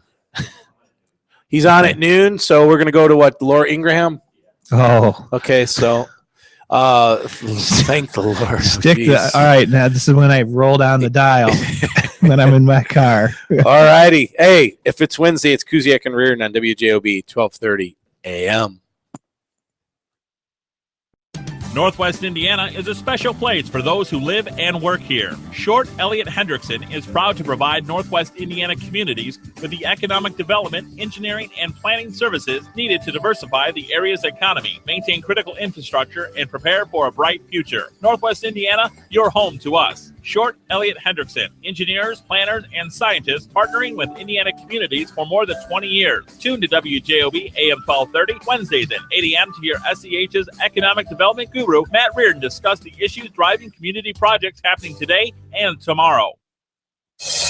Kuziak Construction is the exterior experts. Roofing, siding, windows, fascia soffit, and seamless aluminum gutters. Kuziak Construction is the one-stop shop for all your exterior needs. Quality construction at competitive prices. References available. Let Kuziak Construction handle all your exterior needs. Call 712-0650 or look in the yellow pages for our ad. Kuziak Construction. We've got you covered.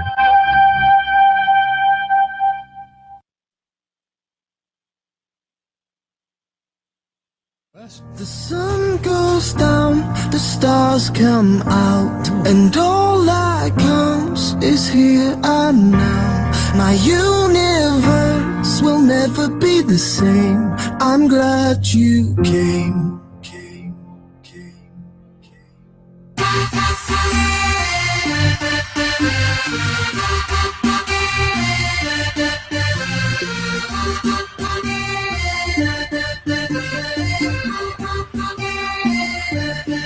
You cast a spell on me. You hit me like the sky fell on me. And I decided you look well on me. So let's go somewhere no one else can see you and me. Turn the lights out now. Now I'll take you by the hand you another drink.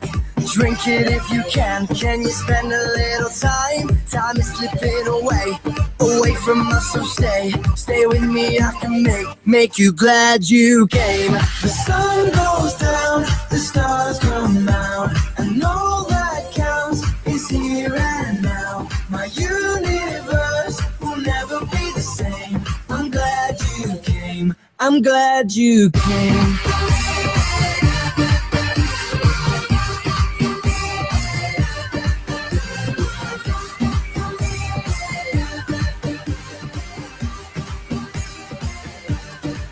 You cast a spell on me.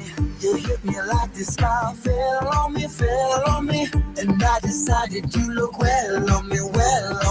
So let's go somewhere no one else can see you and me. Turn the lights out now. Now I'll take you by the hand you another drink. Drink it if you can. Can you spend a little time? Time is slipping away from us, so stay with me. I can make you glad you came. The sun goes down, the stars come out, and all that counts is here and now. My universe will never I'm glad you came.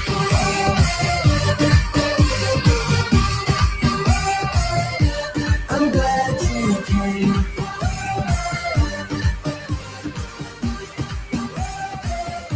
So glad you came.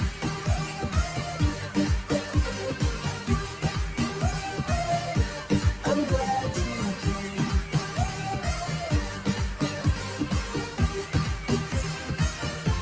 I'm glad you came. The sun goes down, the stars come out, and all that counts is here and now. My universe will never be the same. I'm glad you came. I'm glad you came. Came.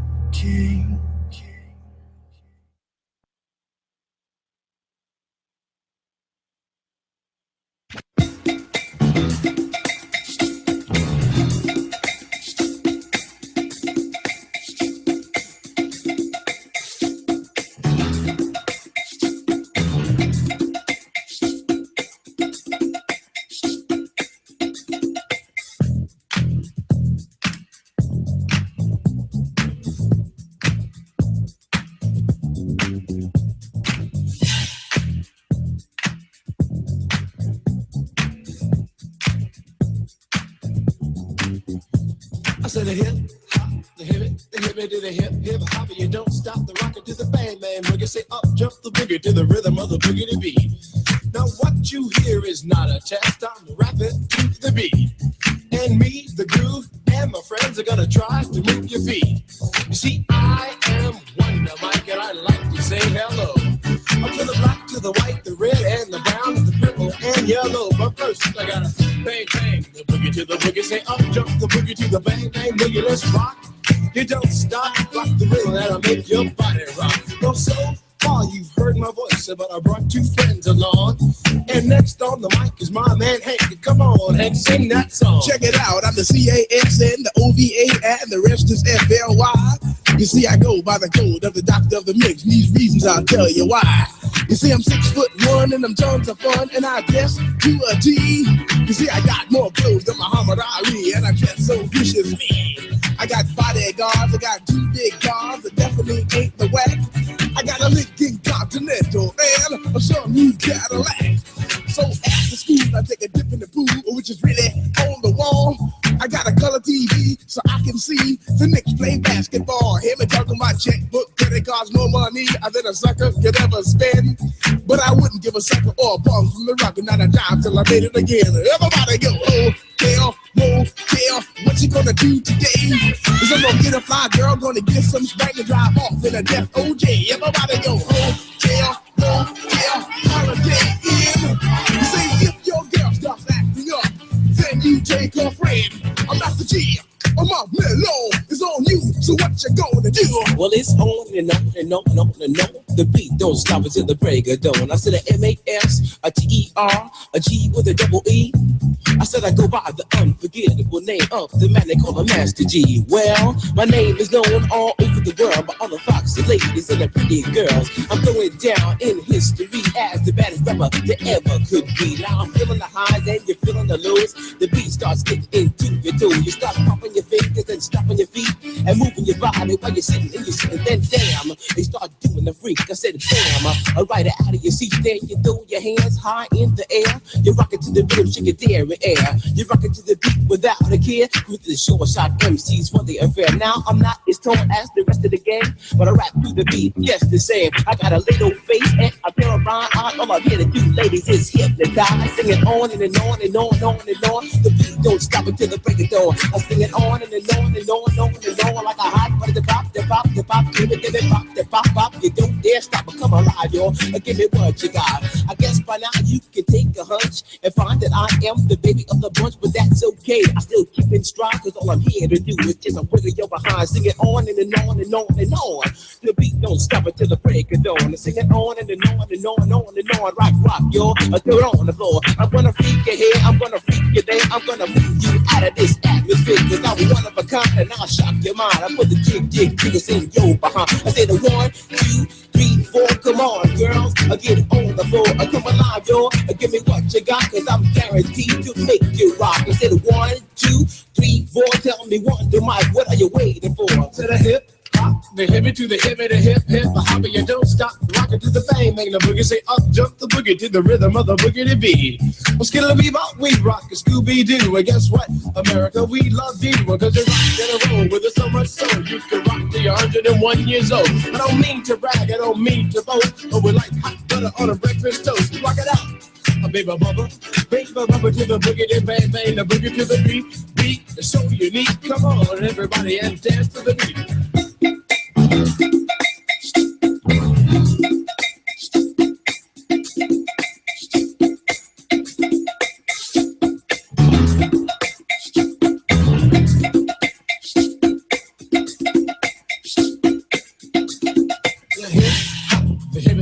The hip hop, you don't stop. Rock it out, baby, rubber to the boogity bang bang, the boogie to the boogity beat. I say I can't wait to the end of the week when I rap it to the rhythm of a groovy beat. An attempt to raise your body heat, or just blow your mind so that you can speak and do a thing. But I rock and shuffle your feet and let it change up to a dance called the freak. And when you finally do come into your rhythmic beat, rest a little while so you don't get beat. I know a man in Hank, he has more rhymes than a serious bank. So come on, Hank, I'll sing that song to the rhythm of the boogie, the bang bang, the bomb. Well, I'm up the dim, the ladies dim, the women fight.